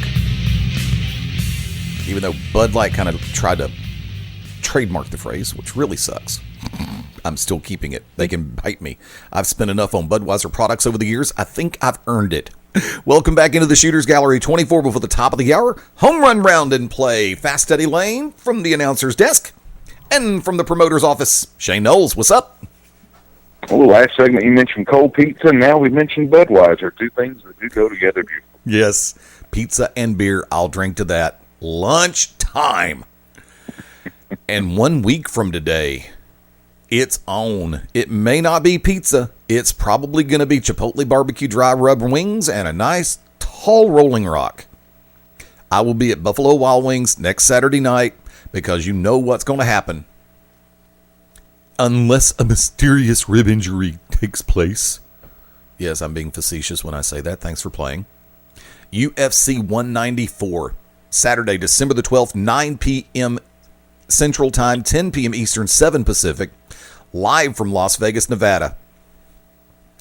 Is Las Vegas even big enough to hold this fight? It's going to have to be.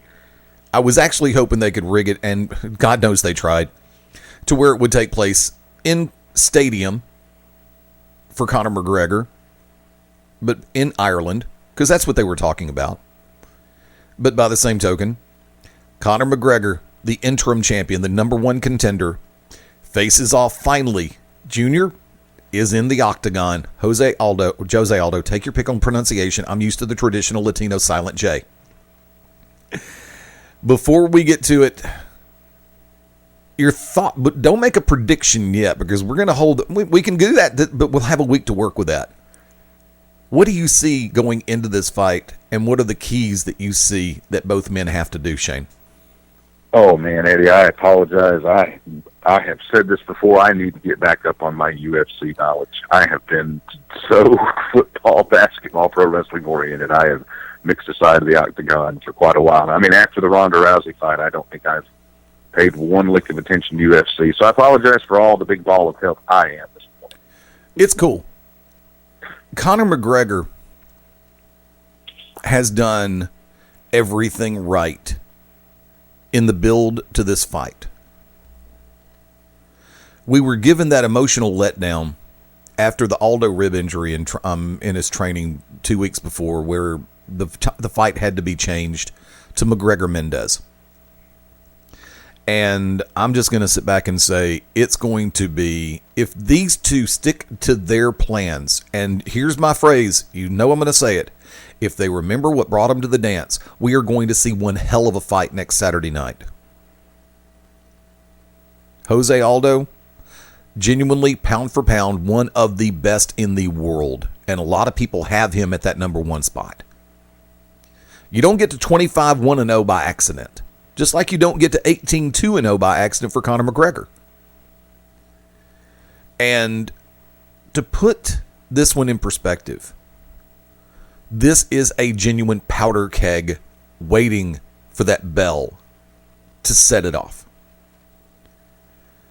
You can look at all the stats that's in play, how many are won by KO, TKO, submission, decision.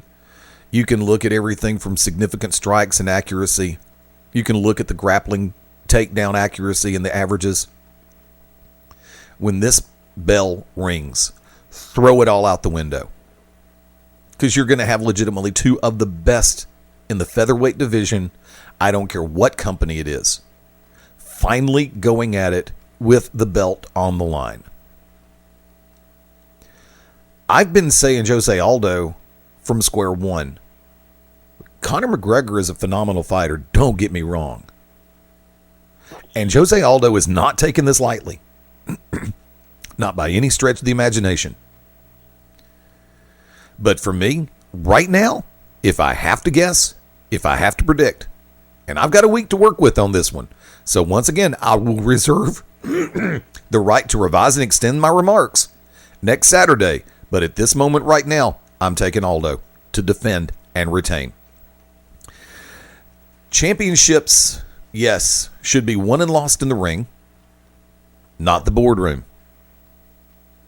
Phrase you haven't heard probably since the 1980s or the 90s. I think WWE uses it once per year. Once per decade.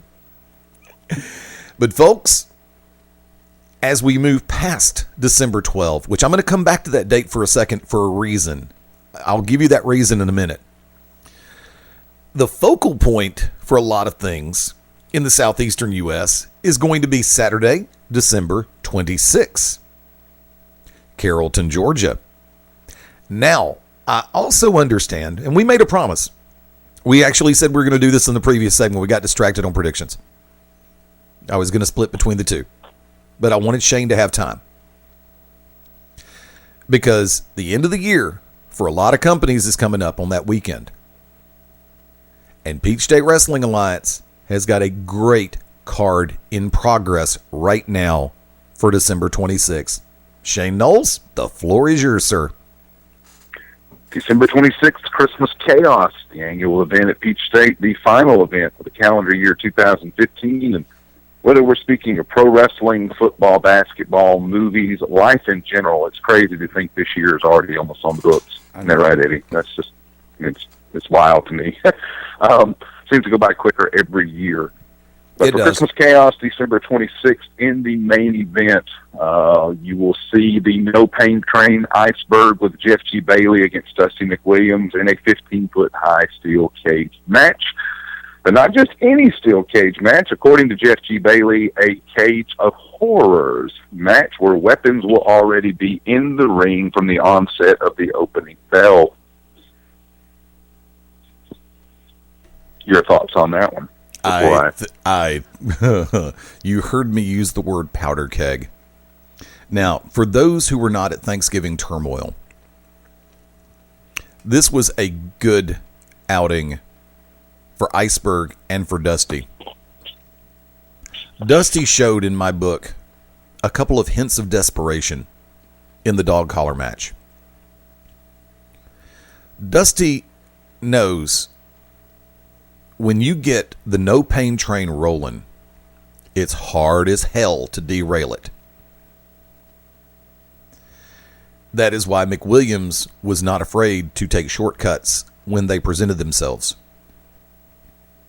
On the 26th, inside that cage of horrors, there will be no running, there will be no hiding. And knowing Iceberg, knowing the being of unspeakable horror the way I do, all bets are off as to the extent of the toys and the apparatus that will be brought into that cage in the cage of horrors. Dusty, get your policies paid up. But by the same token, I know Dusty McWilliams. When his back's against the wall, he's going to come ready for a fight. This is not a guarantee for a win for Iceberg in this cage. Because Shane, you and I both know Dusty McWilliams, and he will do anything at any time to try to pull out a win. True or false? Absolutely true, and gained the victory in the dog collar match at Thanksgiving Turmoil. Dusty victorious over Iceberg. You talked about winning at all costs, had the bull rope with the cowbell at the end of it stashed under the ring. And both men spilled blood during that match. I can only imagine when a steel cage and multiple weapons are in play, the carnage we're going to see. Somebody call the Red Cross. 26th. Somebody call the Red Cross. They're going to be able to make a pickup. Yes. Dead serious. Donations will be in order. Pretty much. Also on the 26th, a free man, the reflection of perfection, Tyson Dean, no longer under the control of one Al Getz with Al Getz Enterprises, victorious in the ladder match for his contract against Sal Renaro. He will be taking on Drew Adler on December the 26th. Drew, his first appearance at Peach State in about a year, I think. But what a phenomenal ladder match that was, and Larry Goodman touched on it. I thought it was interesting to see a ladder match with psychology of guys trying to stop one another from actually climbing the ladder instead of doing 15,000 high spots off the ladder. Right. You know, and as you know, I video everywhere I go, and I've had a chance to watch that ladder match all over again. Renaro and Dean showed all over again why they are genuinely two of the best in this region. And I will take that one step further. Unfortunately, we're in a venue where, and this, folks, I'm going to go ahead and throw this one out there before Shane has a chance to. And before Jason Boyd has a chance to. The DVD from Thanksgiving Turmoil will be available very soon. Check out PeachstateWrestlingAlliance.com as well as their social media sites because they'll have ordering information. The ladder match alone is worth the price of the DVD. The entire card is worth the cost of the library because you've got great action from start to finish. And We covered a little bit of it on BR Live this past Sunday. I have the honor of being able to call the action alongside of David Pierce of Pierce Productions. And I have a blast. And I also made a comment to Tommy Too Much this past Wednesday on the To Be Determined show. 10 p.m. Eastern, 9 Central, Beyond Ringside Radio Network. We're going to get that one of 7 references in for Wick in just a few minutes. It's the running gag for the station. But I told Tommy that it was a pleasure and a privilege to be able to call his match with Jimmy Rave. And I will sit back and say this. I had a great time calling the action from start to finish on Thanksgiving Turmoil. And when you buy the DVD, folks, you'll hear what I mean. And you'll see why I made that comment. There are times when, and I'm going to draw heat for doing this, in years gone by when I've been brought in to do commentary for shows, and let me go ahead and say this, none of the shows with which I currently work are included in the umbrella of the statement that I'm making now. Keep that in perspective. When you have an opportunity to call action and the show from the get-go builds momentum and keeps momentum, everybody's going to have a hiccup every once in a while. It happens. The human element is involved. But when you have an opportunity to do something, to do what I do for companies like Peachstate, AWE, Global Championship Wrestling, and you have an opportunity to enjoy what you do because everybody in the ring is busting their ass and getting it right, hell yeah, it's a privilege to be able to call stuff like that. I had a lot of fun calling the Dusty Iceberg match, had a lot of fun calling the Tag Team Challenge match. Quite curious to see what happens with the Aries brothers. I'll let you cover that in a minute. But as far as it goes, coming up on the 26th, Tyson Dean, Drew Adler. This should be a Kodak moment match because I've watched Adler in a number of different promotions. Tyson Dean continues the rocket ride. This will be a great match to watch. Ooh, Tyson, no additional pressure there, buddy. Yeah, exactly. I mean, Drew Adler has owned his craft across Georgia, Alabama, and Tennessee for quite a while. But in the last year, I've seen him at NWA Atlanta, right, and some other promotions. It's a different Drew Adler. It's a Drew Adler with an edge to him, which I think can only enhance his career going forward. But, yeah, I'm really curious to see exactly, because unfortunately I will not be able to be there on the 26th at Christmas Chaos. This will be one where I'll definitely pick up a copy of the DVD myself. But like I said, folks, keep your eyes open on PeachstateWrestlingAlliance.com. When the DVD for Thanksgiving Turmoil comes out, definitely get a hold of it, buy a copy of it. You are going to enjoy this from start to finish, I guarantee it. Continuing Christmas Chaos, sir. Sure, we've done, let's see, the cage match with Iceberg, Dusty McWilliams, Drew Adler, and Tyson Dean. Can also say in tag team action, #TrendingNow, Charles Anders and Ace Haven, accompanied by Amy Haven, taking on the Beautiful Bald Besties, the Encore Michael Stevens and Zach Edwards in tag team action. And there's a scoop. Dusty McWilliams, Simon Sermon, both seem to have other things going on right now. They are the current PWA Tag Team Champions as of Monday, vacated the PWA Tag Team titles. So more news should be coming at the beginning of 2016, but you certainly see teams starting to align themselves and coming to Peach State wanting an opportunity at the gold. Nice. Excuse me. Sorry. And that's a rarity. I can't remember one of the last times I saw where champions just openly vacated titles. Well, because they had other business going on. Well, knowing the factor of what's going on between Dusty and Iceberg right now, and knowing everything that Simon's in the middle of, I'm knowing the professionals that they are. You know, whether you like Simon Sermon or don't like Simon Sermon, you have to respect the hell out of Simon Sermon. A professional. Bell rings, all bets are off. There's a W at stake. And he's going to find a way to find it. Same thing with Dusty McWilliams. And I'm willing to bet right now that what it came down to is the fact that they both felt that they couldn't do the tag titles. Excuse me. Sorry, I hate when that happens and I'm not sick. I just can't breathe. It's been one of those mornings. But, yeah, vacating tag titles, you know that's going to be a magnet right there. Because some of the best teams in the southeastern U.S. are going to be looking to Peachstate right now, thinking, hey, gold, beautiful idea. So I'm curious to see what's going to happen over the next couple of months.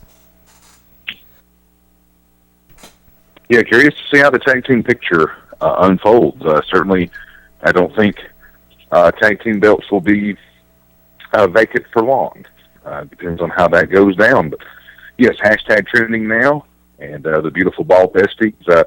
I've actually become quite a fan of Zach Edwards and Michael Stevens over the last few months. They've competed at Peachstate before. As a matter of fact, former tag team champions, but have not been in the company for about a year and a half. They're owning their craft out there on the independent scene. Kudos to them. As you know, as I say, anything that can make the independent scene better as a whole is good for the industry and it's good for the fans. Yep. And but not before I get off on a tangent. Going forward, also, rematch. Tommy Too Much wanted respect. He wanted recognition. The only way he felt to do that was to beat the savior of pro wrestling, Jimmy Rave. So many variables involved, but the record book will show Tommy Too Much has the W over Jimmy Rave. December 26th, this time it is for the Heritage title. Jimmy Rave defends against Tommy Too Much. What a way to close out the year. I mean, it's been the year of Jimmy Rave, not only in Peachstate, but in various promotions, AWE, et cetera, et cetera. But Tommy Too Much has not lost a match since he came back to Peachstate in 2015. So who knows where the title may lie as we clock into 2016. You know, knowing the fact that you stepped down as commissioner a while back, and Too Much was the first person you clocked. I've got a feeling that there are unresolved issues between the two of you.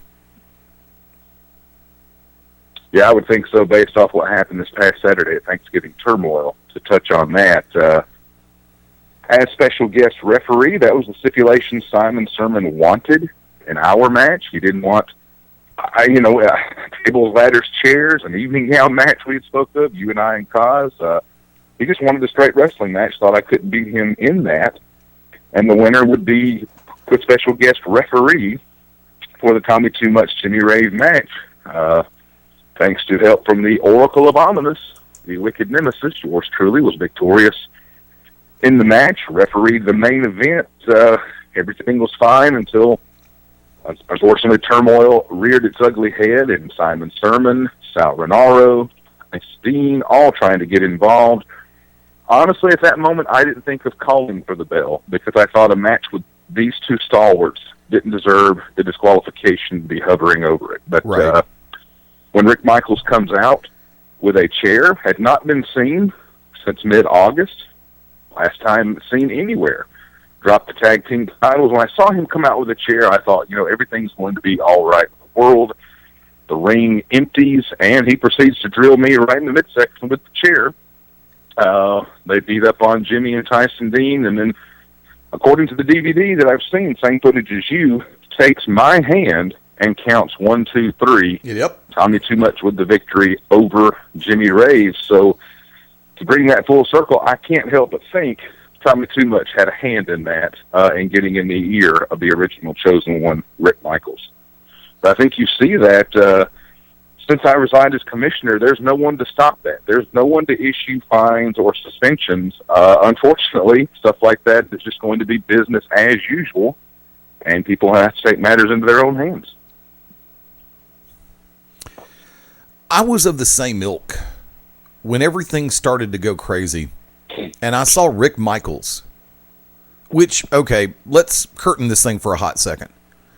A lot of people know that you and Rick Michaels, when you were the commissioner of PWA, the two of you worked very closely together. Hand in hand. Yeah. And lo and behold, when Michaels pulled the stunt that he did, needless to say, my jaw hit the ground. Because I know the rapport that had been established between the two of you. And there's an F word in pro wrestling that you don't always get a chance to use because of the nature of the beast and the competitive nature of everybody involved. And I know it's going to sound campy and corny, but yeah, having sat in on conferences with the two of y'all cut up like the best of friends. Mm-hmm. And then, you know, it's convenient to use the word stab you in the back, but in this case, you punched you in the gut. Unlike what happened with Tommy Too Much and AJ Steele a couple of matches ago, and aim 14 inches lower. Sorry, I had to get that one in. But, yeah, fortunately, his aim was to your midsection, not into the nethers. But it's just, for me, it just took me completely off guard.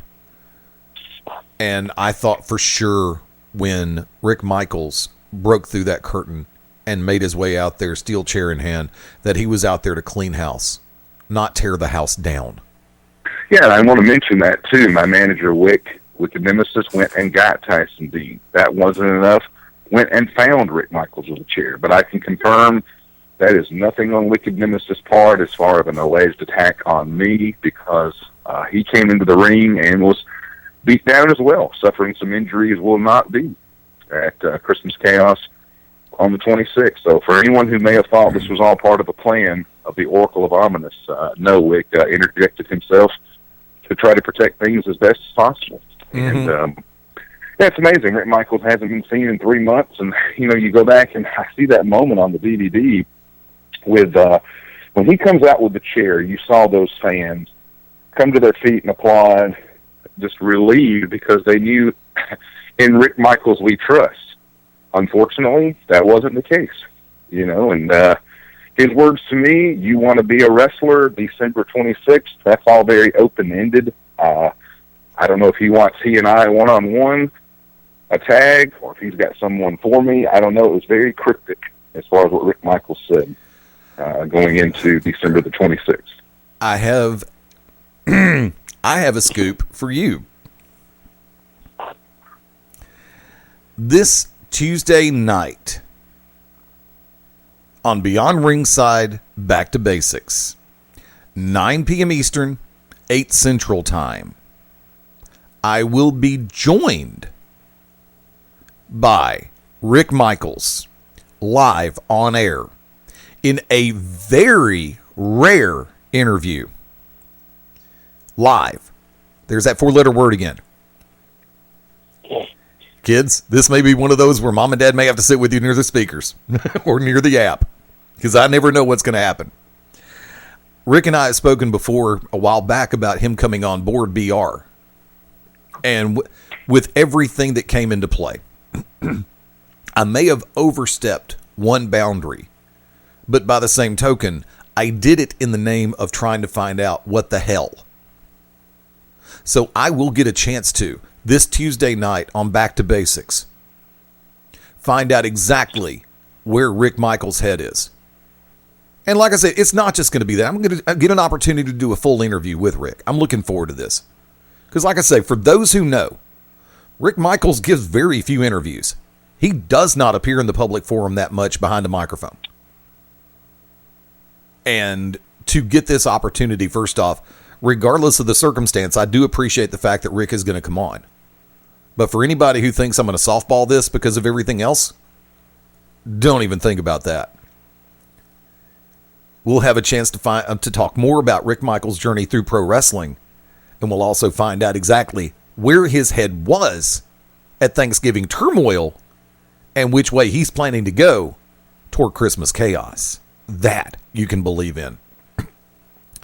And I was saying that long before Roman Reigns, so don't just say I used a Romanism. Now, normally, Shane, I would invite you to call in on this one. But I want to find out exactly where Rick's head's at. I want to be able to find out, and, you know, there's two sides to every coin. sometimes 3, because I will include my side of the coin. Trademark. So I'm going to see if we can find. I'm going to see if I can find out exactly which direction he's which direction he's planning to go in, headed toward December 26th. So I have a feeling you'll be listening. I will be listening with bated breath to hear this, because he has not answered my text messages or my calls. And I know he's a busy man, but that hasn't stopped him before. Right. From returning my calls or texts within a 24, 48-hour time frame. Nothing, zilch, since last Saturday. So I look forward to Back to Basics Tuesday, as that'll be the first time, public and private forum, hopefully to hear why Rick Michaels did what he did, what was the motivation behind it. Short segue, breaking news. Second quarter, 12:35 left. Texas 17, number 12 ranked Baylor 0. Wow. Scary thought. We both called that one. I mean, and let me say this, to put ourselves over, which we don't need to be helped doing, either Eddie or I, for the better part of 6 or 7 weeks, we are nailing some of these upsets going here. So it's actually been a good picking year for the so-called professors. Oh, I started having some fun on the program. So. Trust me, I started out this year horribly, and knowing the fact that I went 7 out of 10 last Saturday, but I also went 4 out of 8, batting .500 on Sunday. I'm trying, but it's a lot of fun. It really is. Tell you what, do me a favor. And, oh, by the way, before we move on, and I know we're in overtime, and we're, by the way, for those of you listening, once again, yes, we are live, 4 minutes after the 12 o'clock hour in the Central Time Zone, 4 after 10 Pacific Time Zone. Beyond Ringside Shooters Gallery, the Saturday Showcase, Fast Eddie Layne alongside of Shane Noles. Robert Cosper out this week because of technical issues. Looking forward to having him back on as the weekend progresses. Let's go ahead and... I hate to use the word, put a nice little bow on it for right now, because I know there's a lot more news coming out, and there are some more things being planned for December 26th at Christmas Chaos. But let's give everybody the groundwork in place. The venue for the event will be the VFW Fairgrounds, 1625 Bankhead Highway, Carrollton, Georgia. Due to a scheduling conflict with Central Elementary School, look, it's basketball season, kiddos, we know that. Through the end of February, the VFW Fairgrounds will be Peachstate's home through the end of the month of February and March. Returning to Central Elementary School, 633 Stripling Chapel Road. I'm like you, Eddie, that is a tough one to get out and process on that address. It will be our home. It's so funny, Eddie Layne had asked me just this past Saturday, any plans of going back to the fairgrounds? None that I can think of. Fate has a different idea. You know, and this is just me talking, and like I said, Central Elementary School is a cool venue. It really is. And I have a feeling you know what I'm about to say, because I'm setting this up clear as a bell. There is just something about the VFW Fairgrounds, and you can't always put your finger on it right then and there. But I will sit back and say the VFW Fairgrounds is just a crazy place. I love shows when they're there. And I hate that I'm in this Christmas chaos. But I'll be back in January. Thank you.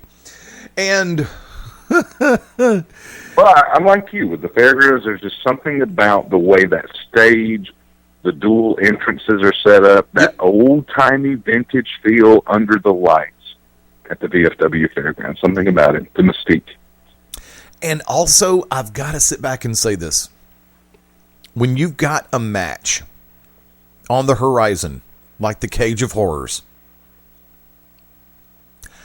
you take that match into the VFW Fairgrounds. The stage is now set. You've heard the phrase, anything can happen. You've heard the phrase, anything goes. You've heard the phrase, be ready for anything. Combustible elements are in place, and I'm, like I said, I wish I could be there, would love to be there. I have a prior commitment that night. We're going to cover that one a little bit later as the days progress. Of course, it's no surprise I'll be working with Global Championship Wrestling in Pell City, Alabama, but by the same token, I'm going to sit back and say it's going to be a hell of a night in Carrollton. And at the VFW Fairgrounds, breaking news, you heard it here first. PWA back at the VFW. Merry Christmas, kids. It's going to be fun. How much are tickets going to be? Tickets for Christmas Chaos, $10. Across the board, children ages 6 and under get in free, with an adults paid admission. And tickets are available through? Available through www.peachstatewrestlingalliance.com. You can email us there or reach us, pwafanbase@yahoo.com. Give us a shout on Twitter, The Real PWA. So many forums you can do. You can also reach us via telephone, 770-328-1162 or 770-328-2251. And I'm looking forward to it because I know the conversation we had off air, and I'm playing the card. There are some situations in play that the front office is still trying to work on. And you know that you made the statement that there's going to be some surprises in store. In particular, there's a couple of matches that are still in the negotiation phase. So as the weeks progress, as the days progress, looking forward to finding out even more about Christmas Chaos. Yeah, you talk about it. These events seem to be aptly named with turmoil and chaos. You look at what went down with Rick Michaels, Sal Renardo, Tyson Dean. Now the Tommy Too Much, Jimmy Rave Heritage title situation. The tag team titles are vacant up in the air. The first ever Carnage of Horrors or Cage of Horrors match between Iceberg and Dusty. Chaos will ensue December 26th, and now it will be back at our old stomping grounds, the VFW Fairgrounds. You know, speaking of the word insanity, and here's your hard segue for the week, is there anything more insane than the finish of the Green Bay-Detroit game from Thursday night? Oh, my gosh. Let me say this, because I've been waiting to tell you this. I wasn't going to text it to you. I wanted to hit you with it on the air. The Cleveland Browns and the Detroit Lions, within the span of 4 days, both managed to lose in the most Cleveland and Detroit ways possible. This way. Because you start Monday with the blocked field goal, return for a touchdown. The Baltimore Ravens defeat Cleveland. And for you younger listeners that don't realize this, that stings more than anything because of the way the Baltimore Ravens were the former Cleveland Browns. Yep. Owner Art Modell took them up in the middle of the night and moved them to Baltimore. Yep. Still harsh feelings there. I mean, it would have hurt if it was any team. But then you look, same rivalry. That was the 137th meeting between the Detroit Lions Green Bay Packers. You have a 17-0 lead, up 20-3. How it even got into that position to now the phrase "miracle in Motown" even transpired, just it baffles me. Actually, for Detroit, I consider it to be a meltdown in Motown. You know, a lot of people made an astute point here. If that game was in Jerry's World in Dallas, Aaron Rodgers' Hail Mary throw would have hit the scoreboard. It would have. The elevation he got on that pass, and I mean, I've watched that replay 100 times. And for those who think that Aaron Rodgers doesn't have a cannon for an arm, guess what? There's still some bullets left in that gun, and he's a gunslinger still. And I really have to sit back, and I'm going to go on this one right now because you can't. Nobody in their right mind could sit back and say something about a short week.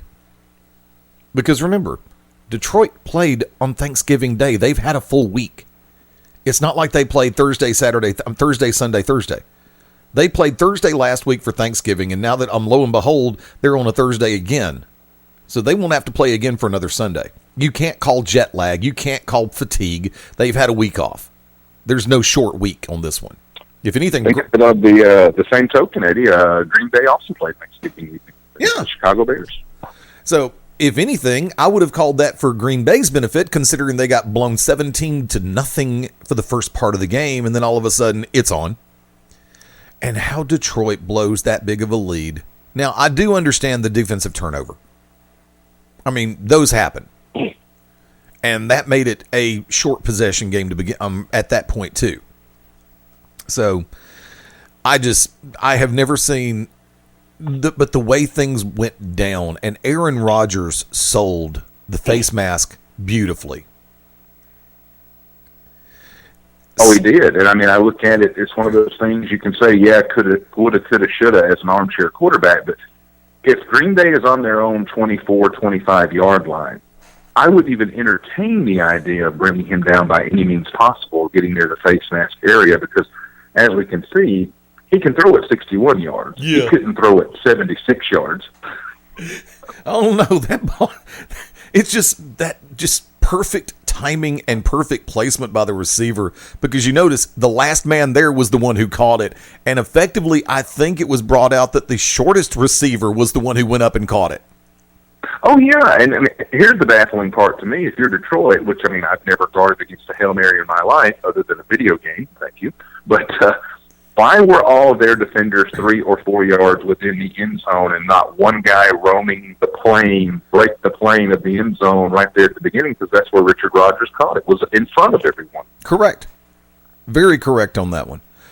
Because normally even your spy position, your spy back is going to be somewhere to where they can actually be in that middle range and would be a threat to intercept that ball. But unfortunately, you're right. Everybody was behind the line in the end zone from what I could see and the replays that I saw. Yeah.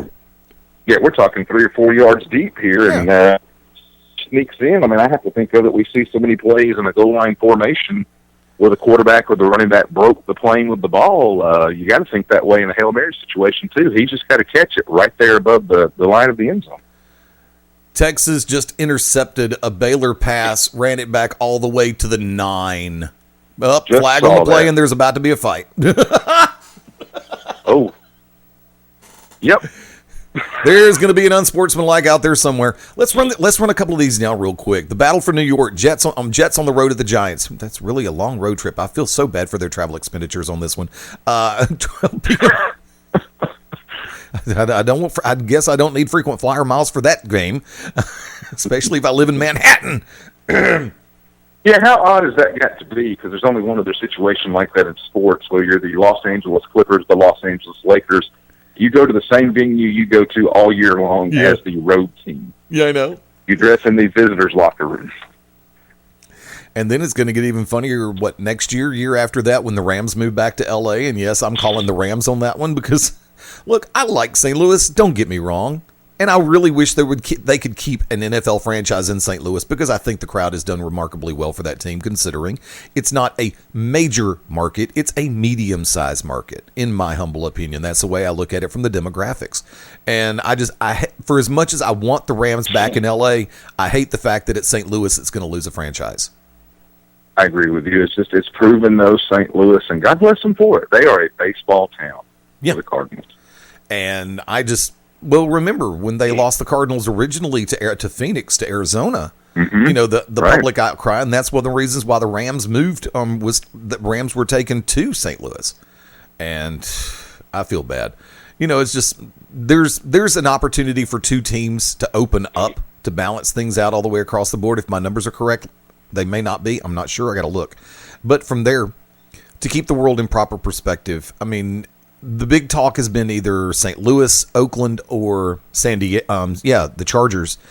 I don't want the Chargers to leave San Diego. I don't want the Raiders to leave Oakland. That's been done.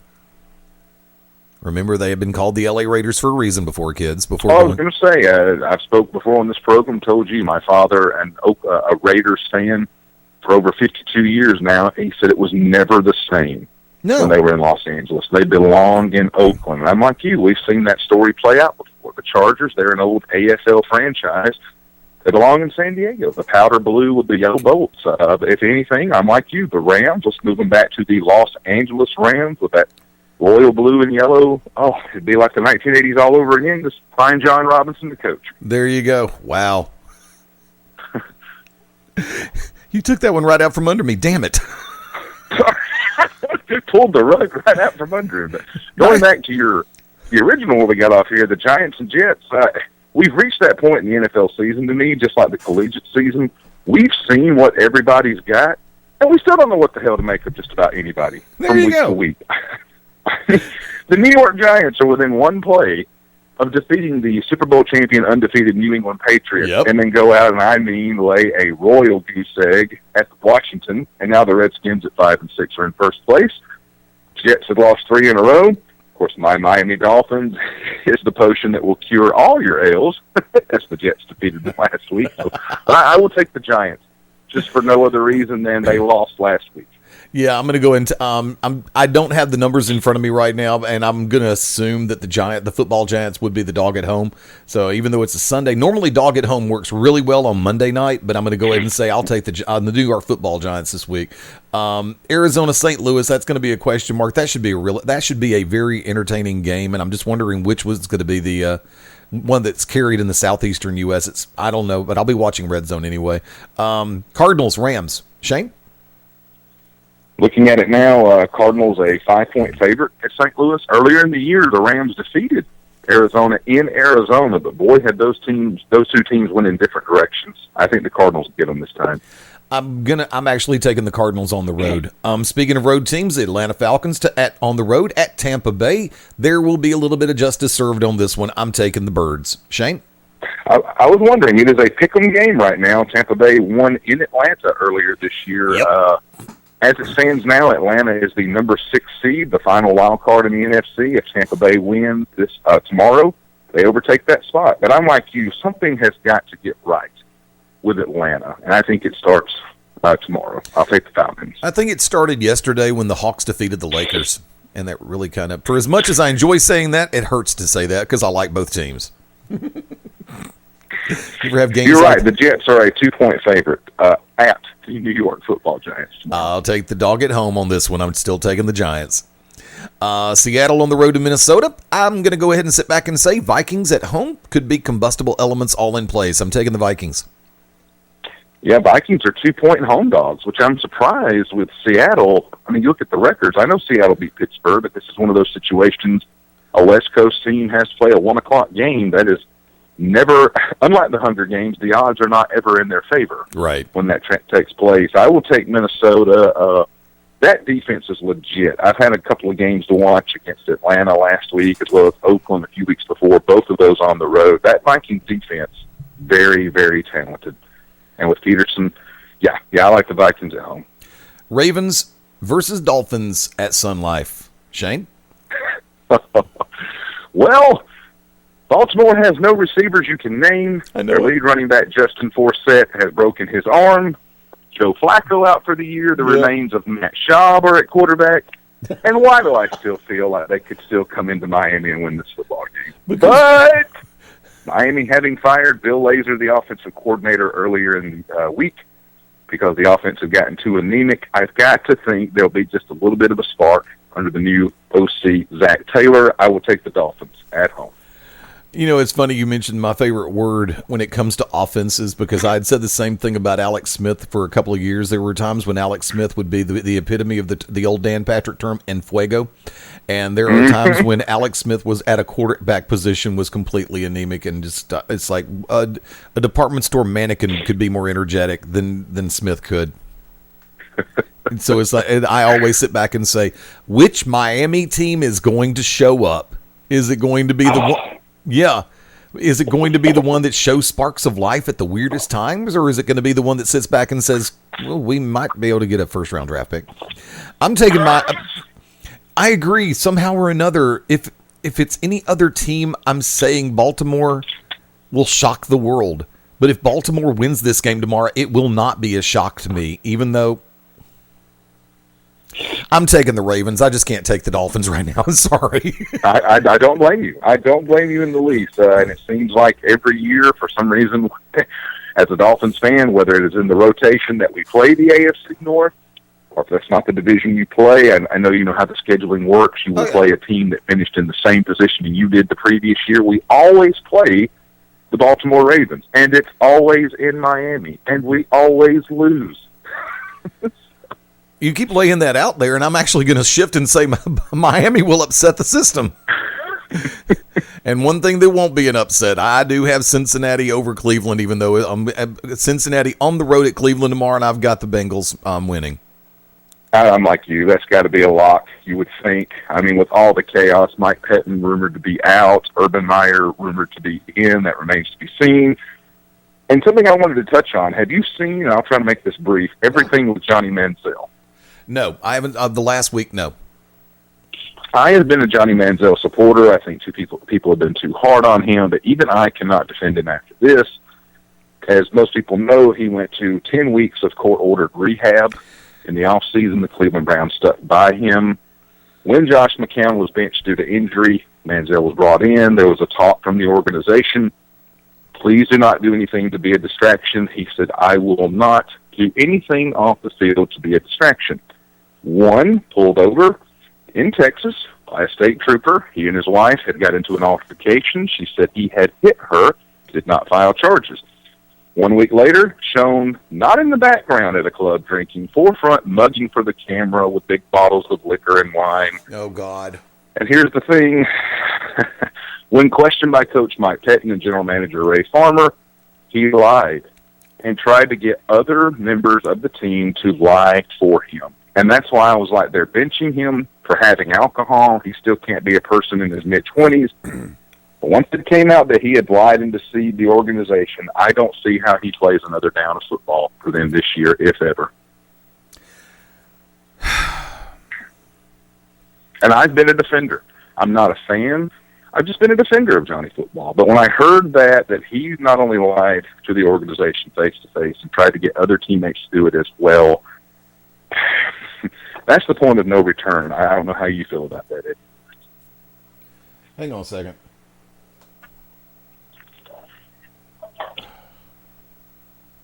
Skype is acting weird. It's, believe it or not, 2 hours later, it's still trying to get in touch with Cosper.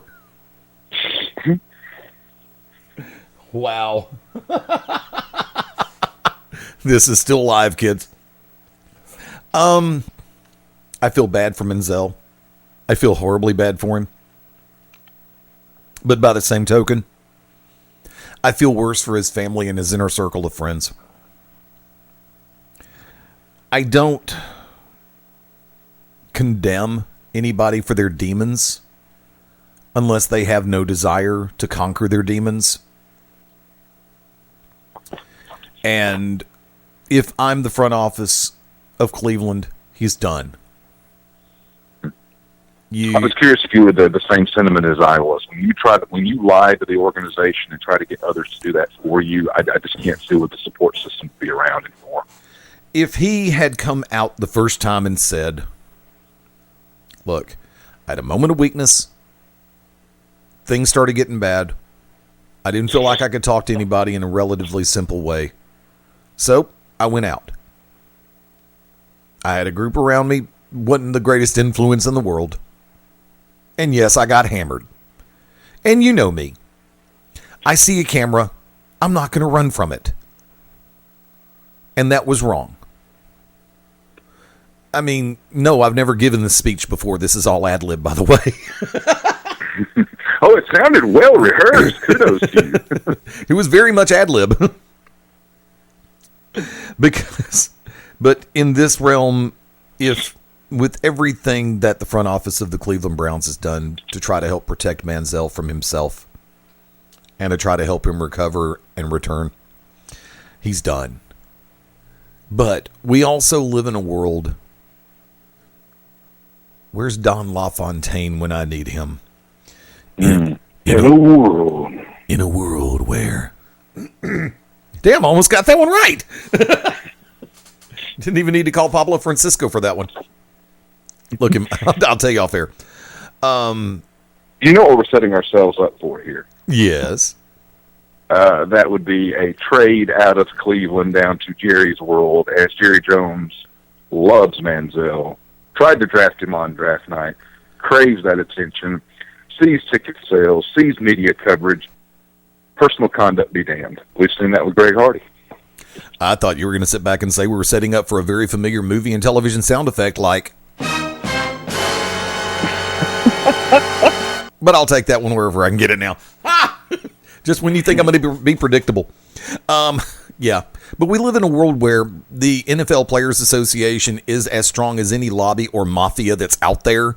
I mean, they've managed to get bigger offenses than this cleared, expunged, gone, players returning. And I'm sorry, it's a simple fact of life. There's more to, and I understand the PA is there for a reason. They, in my opinion, they're stronger than the Teamsters. In my opinion, the NFLPA is stronger than the Masons.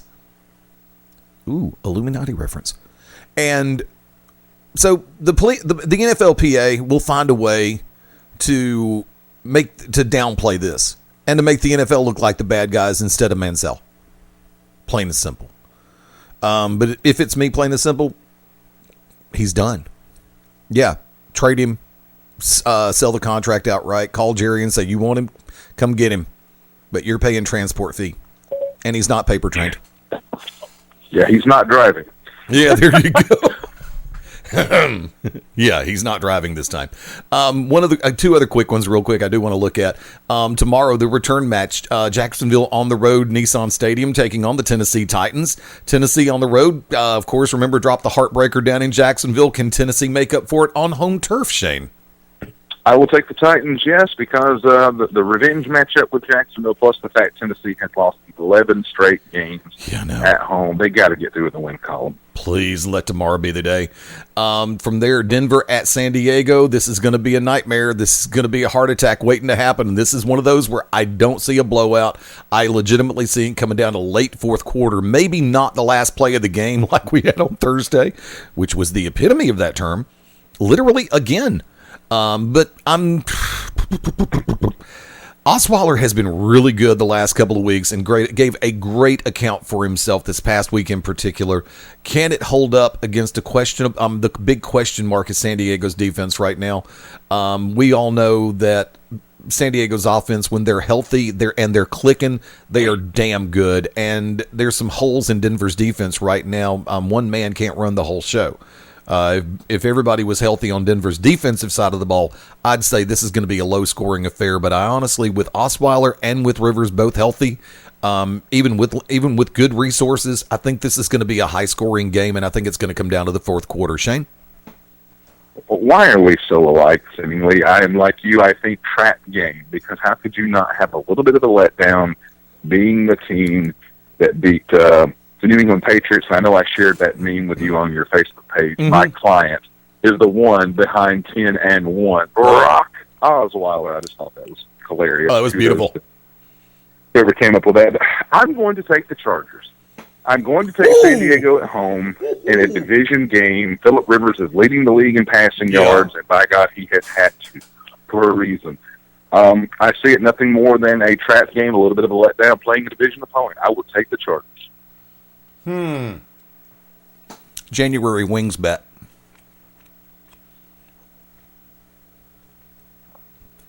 Loser buys wings in January. Okay. Oh, wait a minute now. I don't know if I'm going to go that far. Like you said, a steak or a wings bet on this one. Where are we talking? Right here for the listening audience. Where are we talking wings? Buffalo Wild Wings, Douglasville. Okay, I can handle that. Done. Okay. I got Denver. You got San Diego. Straight up, no spread, no over-under. Just may the best team win. That's it. Okay. And after the January show, which I do believe, let me pull. You probably get it faster than I do. I think it's the 16th, right?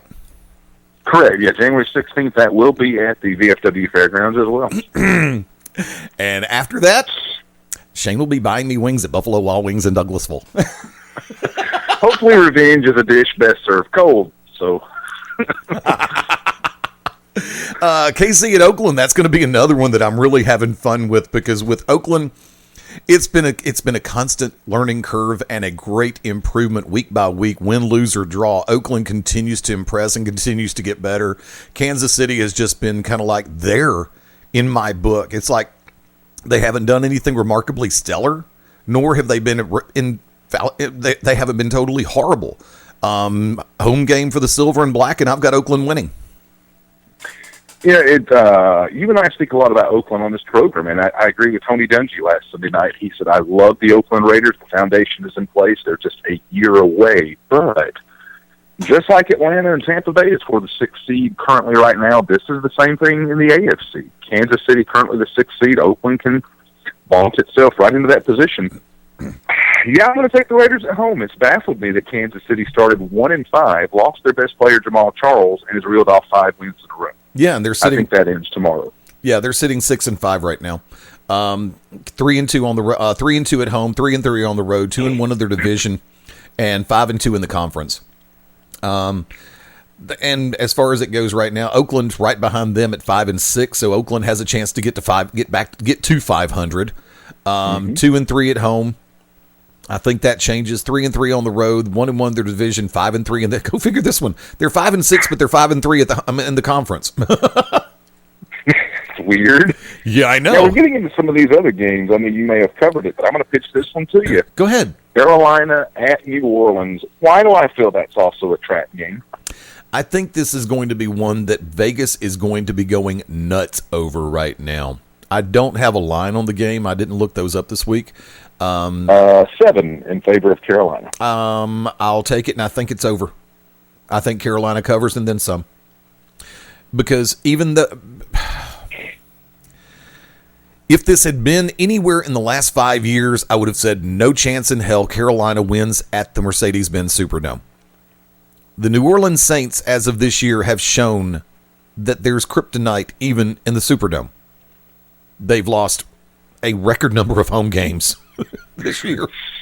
And, well, for me, anything over 2 is a record number of home losses in the Superdome. Mm-hmm. Especially 2 consecutive. And, which was where I was originally trying to go. I'm just, which Saints team is going to show up? And therein lies the question. I think Carolina, I don't know if I could ever call it. I know that there are some games, especially if it's New Orleans versus Atlanta, where you throw the stats out the window. For me personally, it's not being smug. It's not being overconfident. I've just got this gut feeling Carolina will find a way to win, and Cam Newton will throw yet another touchdown pass to extend that streak. Yeah, speaking of streaks, Drew Brees, his streak broke in 46 consecutive games, I believe, with a touchdown pass. They didn't even get a touchdown last week at Houston. Nope. And there within lies the Carolina's a much better defense than Houston, but why do I think for some reason? I don't know. I in my heart of hearts, I think Carolina wins this game. They should cover that easily. But then I look back at the first matchup in Carolina. They trailed most of the game, won 27-23, and that was with Luke McCown. Yeah. At quarterback, not Drew Brees. And I don't know. I just got that feeling New Orleans could keep it close, could pull the upset. Let's look at it real quick. But I'm not betting you wings on it. Oh no, we already got our wing bet in place. Remember, we'll have a few weeks, so we might find a double or nothing on that one, which means I'll go from a medium to a large. I did say medium order, right? I didn't say small, didn't say large. I said medium on that wings. So medium is fair. Okay. Medium is fair. Indianapolis on the road at Pittsburgh. There's your question mark for the day. Is Pittsburgh at 100% right now? They've had some key losses. Indianapolis has been on again, off again, and I don't know where to go on this one. To me, this one is a pick 'em. Go ahead. What do you do? 40-year-old Matt Hasselbeck is 5-0 as the starter. Yeah, and if they go in and beat Pittsburgh, I don't see how Andrew Luck gets his job back. I mean, he's expected, I'm talking about just for this year. I know he's still the franchise, but he's expected back in like a week or two from a lacerated kidney. If Hasselbeck goes to 6-0, how can you take him out? And I mean, it's one of those perfect situations we haven't seen in maybe 15 years. Doug Flutie's the last guy I can remember, an aging quarterback that had been a starter prominently on teams that went to the playoffs, rode the pine for years, and then comes in back as a starter. Yeah. You just don't see that in the National Football League much anymore. But I think it ends. I think it ends tomorrow. I will take the Steelers at home. Cold weather, Pittsburgh at home. I think Roethlisberger rallies the troops. That's the other thing I have to take into consideration, because remember, in Indianapolis at home in the Dome is totally different from Pittsburgh at, and I almost said 3 Mile. Still want to. Yeah, I know. I want to too. God knows I do. Look, I'm old enough to remember when it meant something. Leave me alone. And I'm talking to the listeners, not you. Oh, sure. It's still a pick 'em, and sentimentality wants Pittsburgh to win. Logic dictates that Indianapolis will find a way, and Hasselbeck will continue to amaze the hell out. Put it this way: what if he turns around and goes 24 for 27 with over 300 yards passing in a losing effort tomorrow? I think he would still retain the job. You can't argue with numbers, though. That's the thing about it. I mean, I have no problem whatsoever with Andrew Luck. I mean, I'm being completely and totally real about it. Luck is a good quarterback. But Hasselbeck comes in, reels off 5, and like I said, if he can turn in the numbers even in a losing effort, it's like, look, it was our defense that cost us. The offense was there, and especially if it turns out to be a nail-biter in the fourth quarter. If the final score is like 35-32, where the Steelers win by 3, and Matt turns out Hasselbeck shows up some good numbers, how can you take the job away from him? I agree, and I think that line's a tad high. Pittsburgh favored 7.5 at home. With the way that the Colts are doing, that may seem a half point too high. I think it's about 2 points too high. Maybe 2. And also, I feel so bad for ESPN on Monday night. Oh. Please find a way to dress up this game to where it can be actually watchable. Can I interest you in the first place Washington Redskins? No.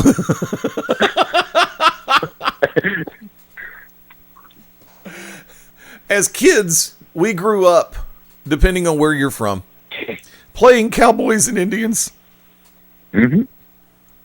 And 2 teams get paid millions of dollars to play it for real on a gridiron this coming Monday night. I feel horrible for the Dallas franchise. I feel horrible for the Washington franchise. I'm sure that even John Riggins could come out of retirement and turn in some good numbers. It's still baffling to me, Eddie. That's the division, and I know you're older than I, but you remember that NFC East was the power division. Yes.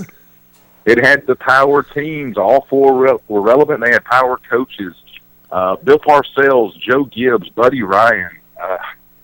And now we're looking at a situation where if the Giants lose to the Jets, Philadelphia, we didn't bring that one up, by the way, real quick. Philadelphia, 9.5 9-point underdogs at New England. I'm taking New England. That's my one question to you. No Julian Edelman, no Rob Gronkowski, 2 starters down on the offensive line, but they still find a way to score with scrubs, basically. 3 words, next man up. This is the Patriots we're talking about. It's kind of like in 2 hours and 21 minutes when Alabama kicks off. Saban has that phrase, next man up. Mm-hmm. Can you take it and make it? Ooh, I like that one. Can you take it and make it your own? I was going to say, we're looking at a situation. Dallas has lost all 8 games without Tony Romo. They've won 3 with him. Yeah, But if they manage to get the win with Matt Castle, we're looking at a situation with a 5-7 Redskins could still be your leaders in the NFC East with a chance at a home playoff game. It's mind-boggling. Okay, I'm going to steal one from Shea and Irving. I really just find funny as hell. Folks, if you don't know the name I'm talking about, watch the Dan Patrick Show on Monday mornings after a Cowboys win or loss. NBC Sports Network. If Dead Arm can find Matt Castle, that's what Shea calls Matt. If Dead Arm can find a way to get that 15-yard arm throwing effective passes, but they also find a way to use if they balance it out between running and passing, Dallas can find a way to win tomorrow. If they try to emphasize any kind of passing game too much, I like Castle, don't get me wrong. I mean, I got a lot of respect for his longevity and durability. But to try to rely too much on his passing, you don't go any further than 15 yards. That's me talking. I don't think he can complete multiple 20, 25-yarders. I don't think he should try to complete multiple 20, 25-yarders. That's just me. I may be wrong. I think Monday night's game ends in a tie. Wouldn't that be poetic? Then, of course, how many people would... I'm going to get hate mail for this. If the Washington football Redskins can find a way to win in double digits, how many people are going to use the phrase Washington scalped the Cowboys?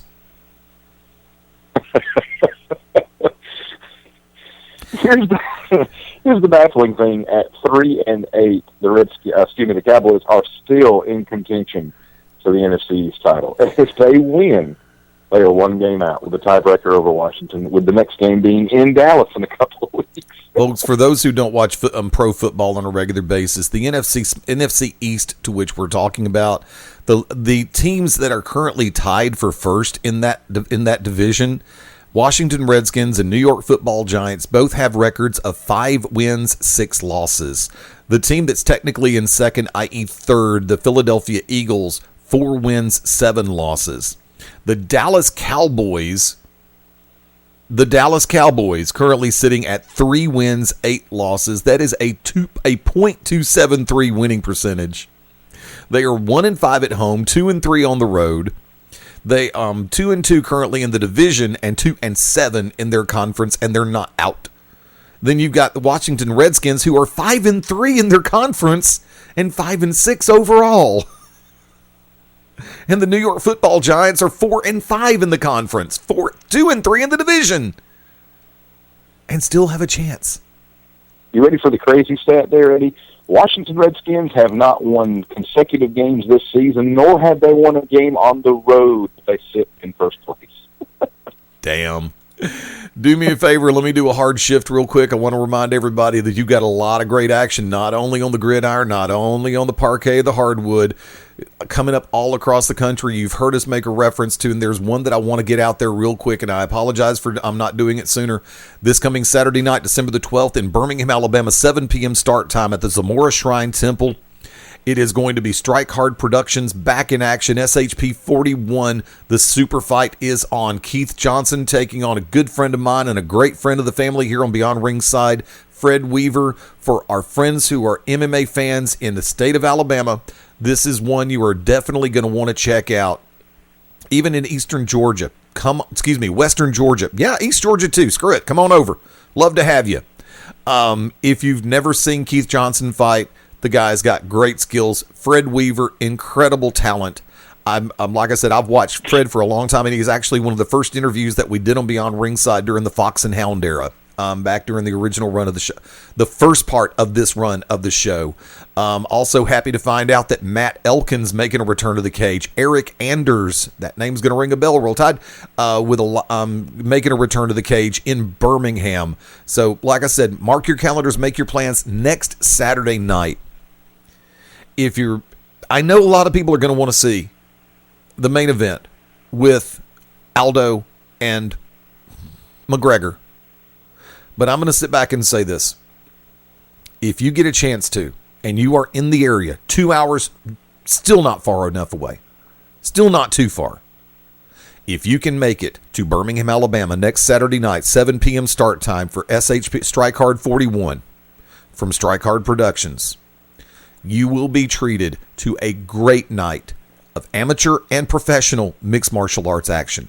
I guarantee it. I'm also going to be in touch with Jamie Sullivan, Matt Lavelle, the front office over at Strike Hard. Going to see if we can set up something during the second hour of Back to Basics.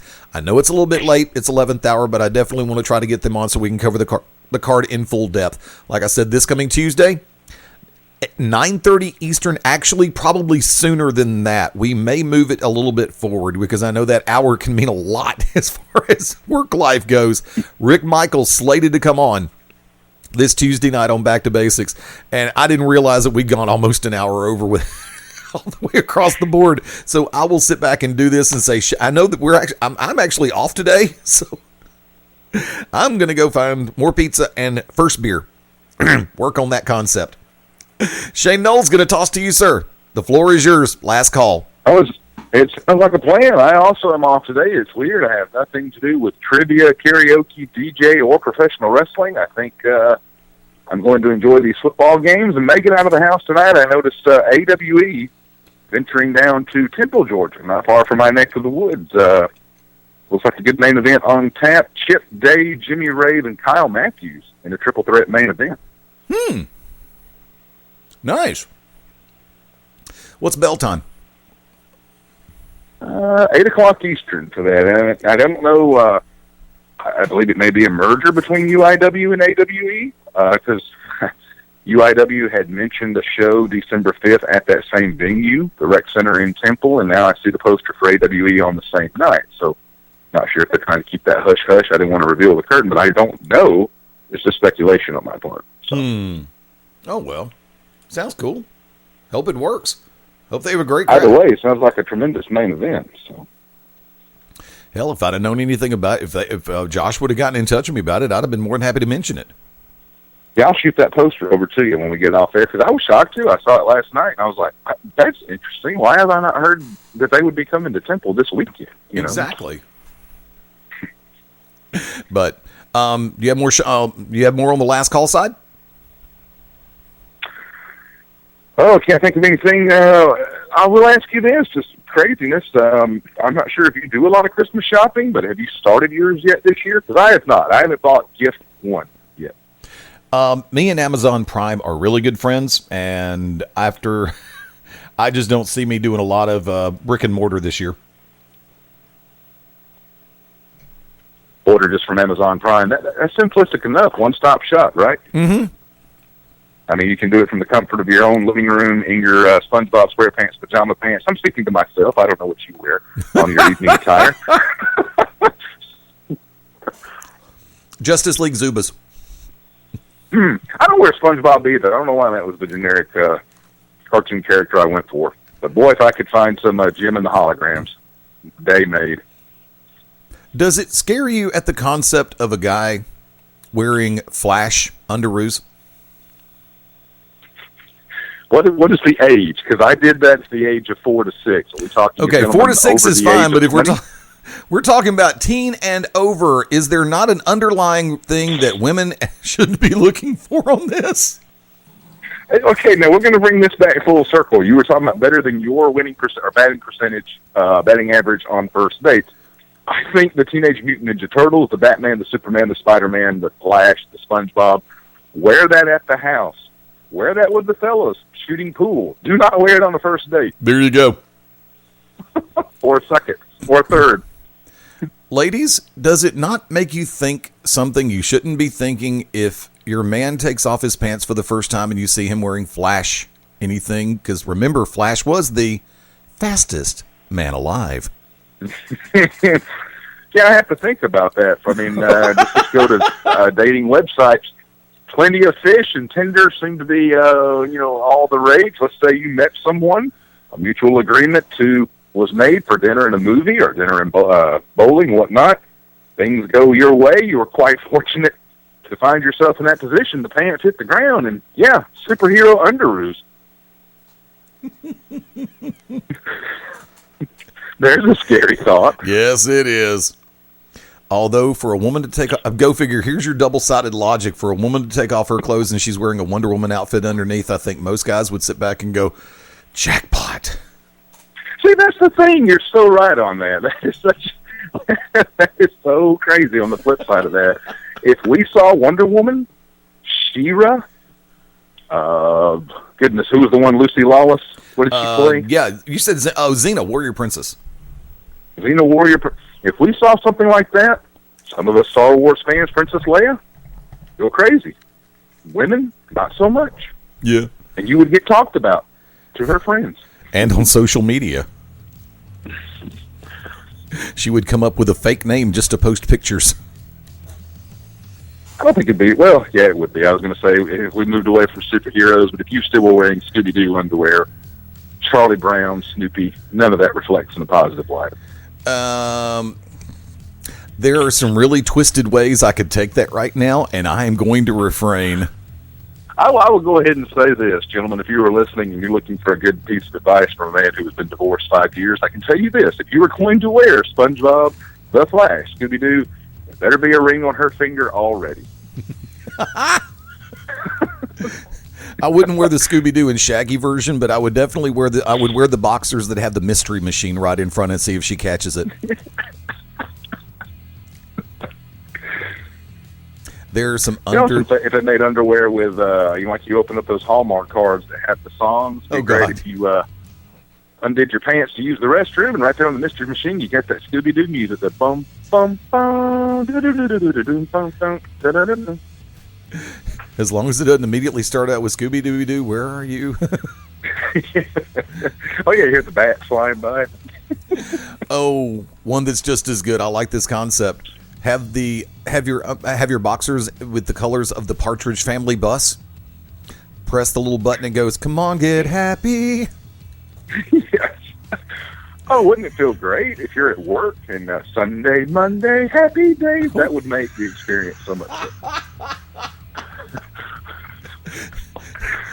Have Henry Winkler in the leather jacket on the front of your boxers, and you hear the sound effect, "Hey!" That's when you're at the urinal at Talladega. Hey! Holy hell! And on that one, I'm going to forego my traditional last call and say, Shane Noles, shameless plugs.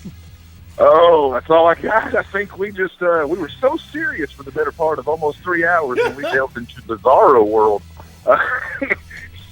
That's my favorite part, though. But seriously, folks, a lot of good football on tap, some mixed martial arts, a lot of movies at the multiplex. And yes, I still use that term, multiplex, the theater. Get out and do something, even if it's just going and looking at Christmas lights. And I'll ask you that. That'll be my last call. Do you know of many people who still just get out and drive, either with the time? Well, of course, gas prices used to be too high in recent years, but now certainly not as much. Do you know a lot of people or yourself who still go out and just look for Christmas lights? I still do, and it's actually quite easy for me because a lot of the different neighborhoods were close to where I live. Actually, there a lot of people do decorate in a big way. And also, just up the road from where I live, probably about 13 minutes, the Oak Mountain Amphitheater is doing their Festival of Lights again this year. It is a drive-through. Nice. It's a drive-through experience. Lisa Lee, Patrick Boone, everybody up at Oak Mountain Amphitheater, they always do a remarkable job on this one. They started it last year. And the reason why I can say they always do, I've worked with them on a number of events at the Oak Mountain Amphitheater before through Live Nation and through Red Mountain. And conscientious, thoughtful in their planning methodologies. Yeah. They want to try to, they did last year what I thought would be a real big question mark, and they managed to take that from a question mark to a damn.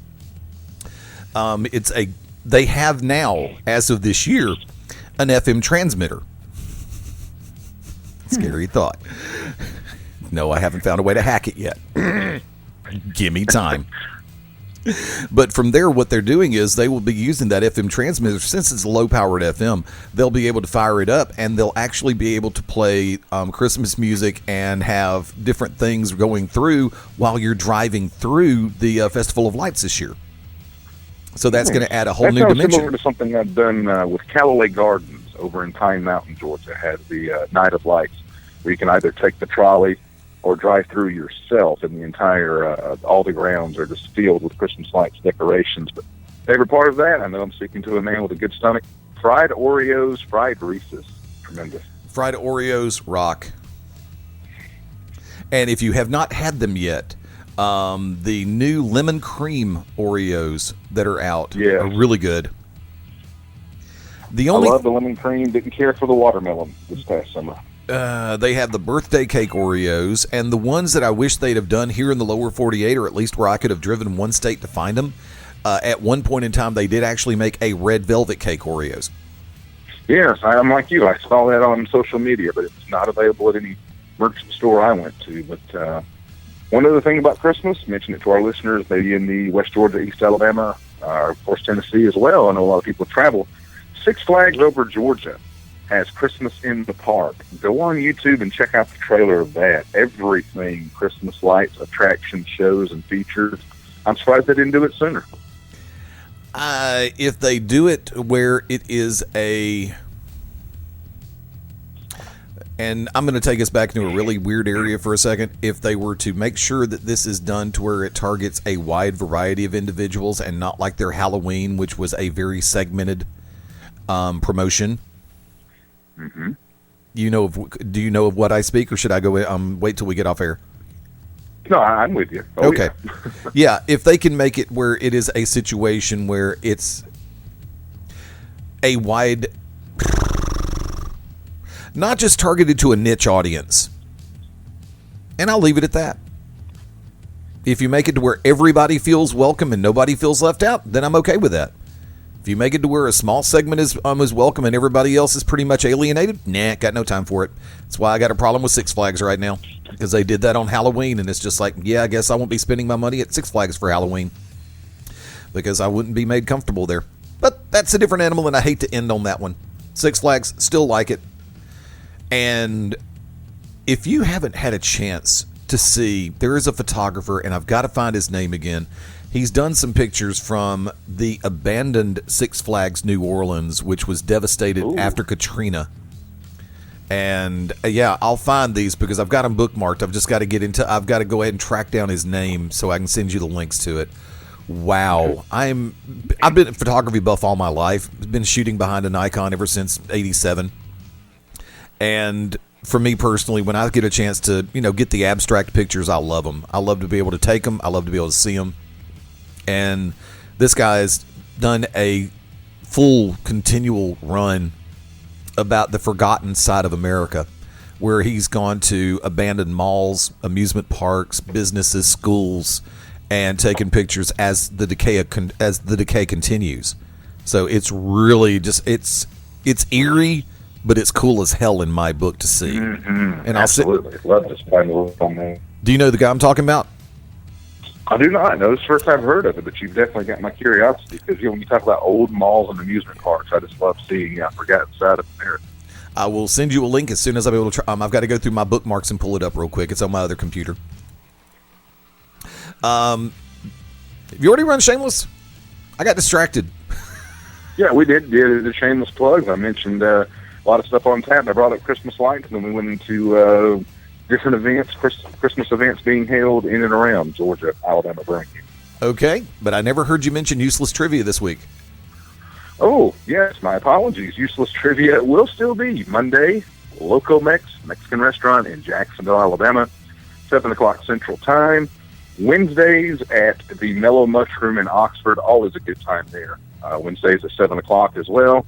Should be hearing confirmation this week, one way or another, if there's a new venue for Useless Trivia on Thursdays. Should know something on that, hopefully by Wednesday or Thursday of this week. And from that vantage point, I want to say thank you to everybody who came out to play last night at Buffalo Wild Wings Alabaster. Had an absolute blast. Karaoke was off the charts. Friday nights, 9 o'clock p.m. Central Time. If you're in Alabaster or around Shelby County, drop by, say hi. It's always a great time. For me personally, at Fast Study Layne, Layne on Twitter. My personal website is faststudylayne.com. Drop by and say hi. At Beyond, I'll find a way for you to say hi. Trust me, I can work this out. I run this crap, okay? If anybody can screw it up, it's me. If anybody can get it right, I pay them.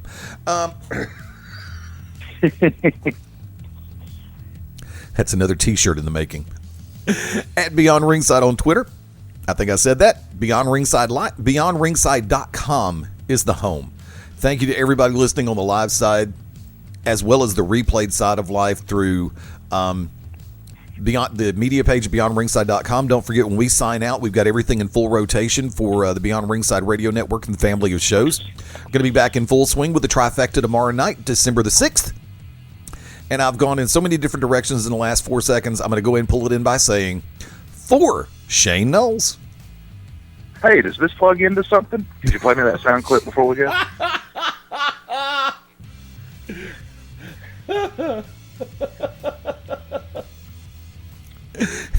Dedicated and originally voiced by longtime friend and family member of the Hitman Big Daddy Cool, Ryan Adcock. Is this supposed to be plugged into anything?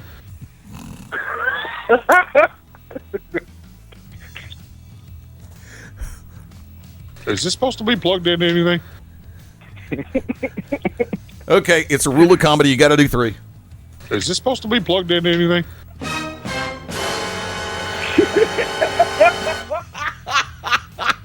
I am the Magic City Motor Mouth, Fast Eddie Layne, saying adios, das vidania, hasta luego, auf Wiedersehen.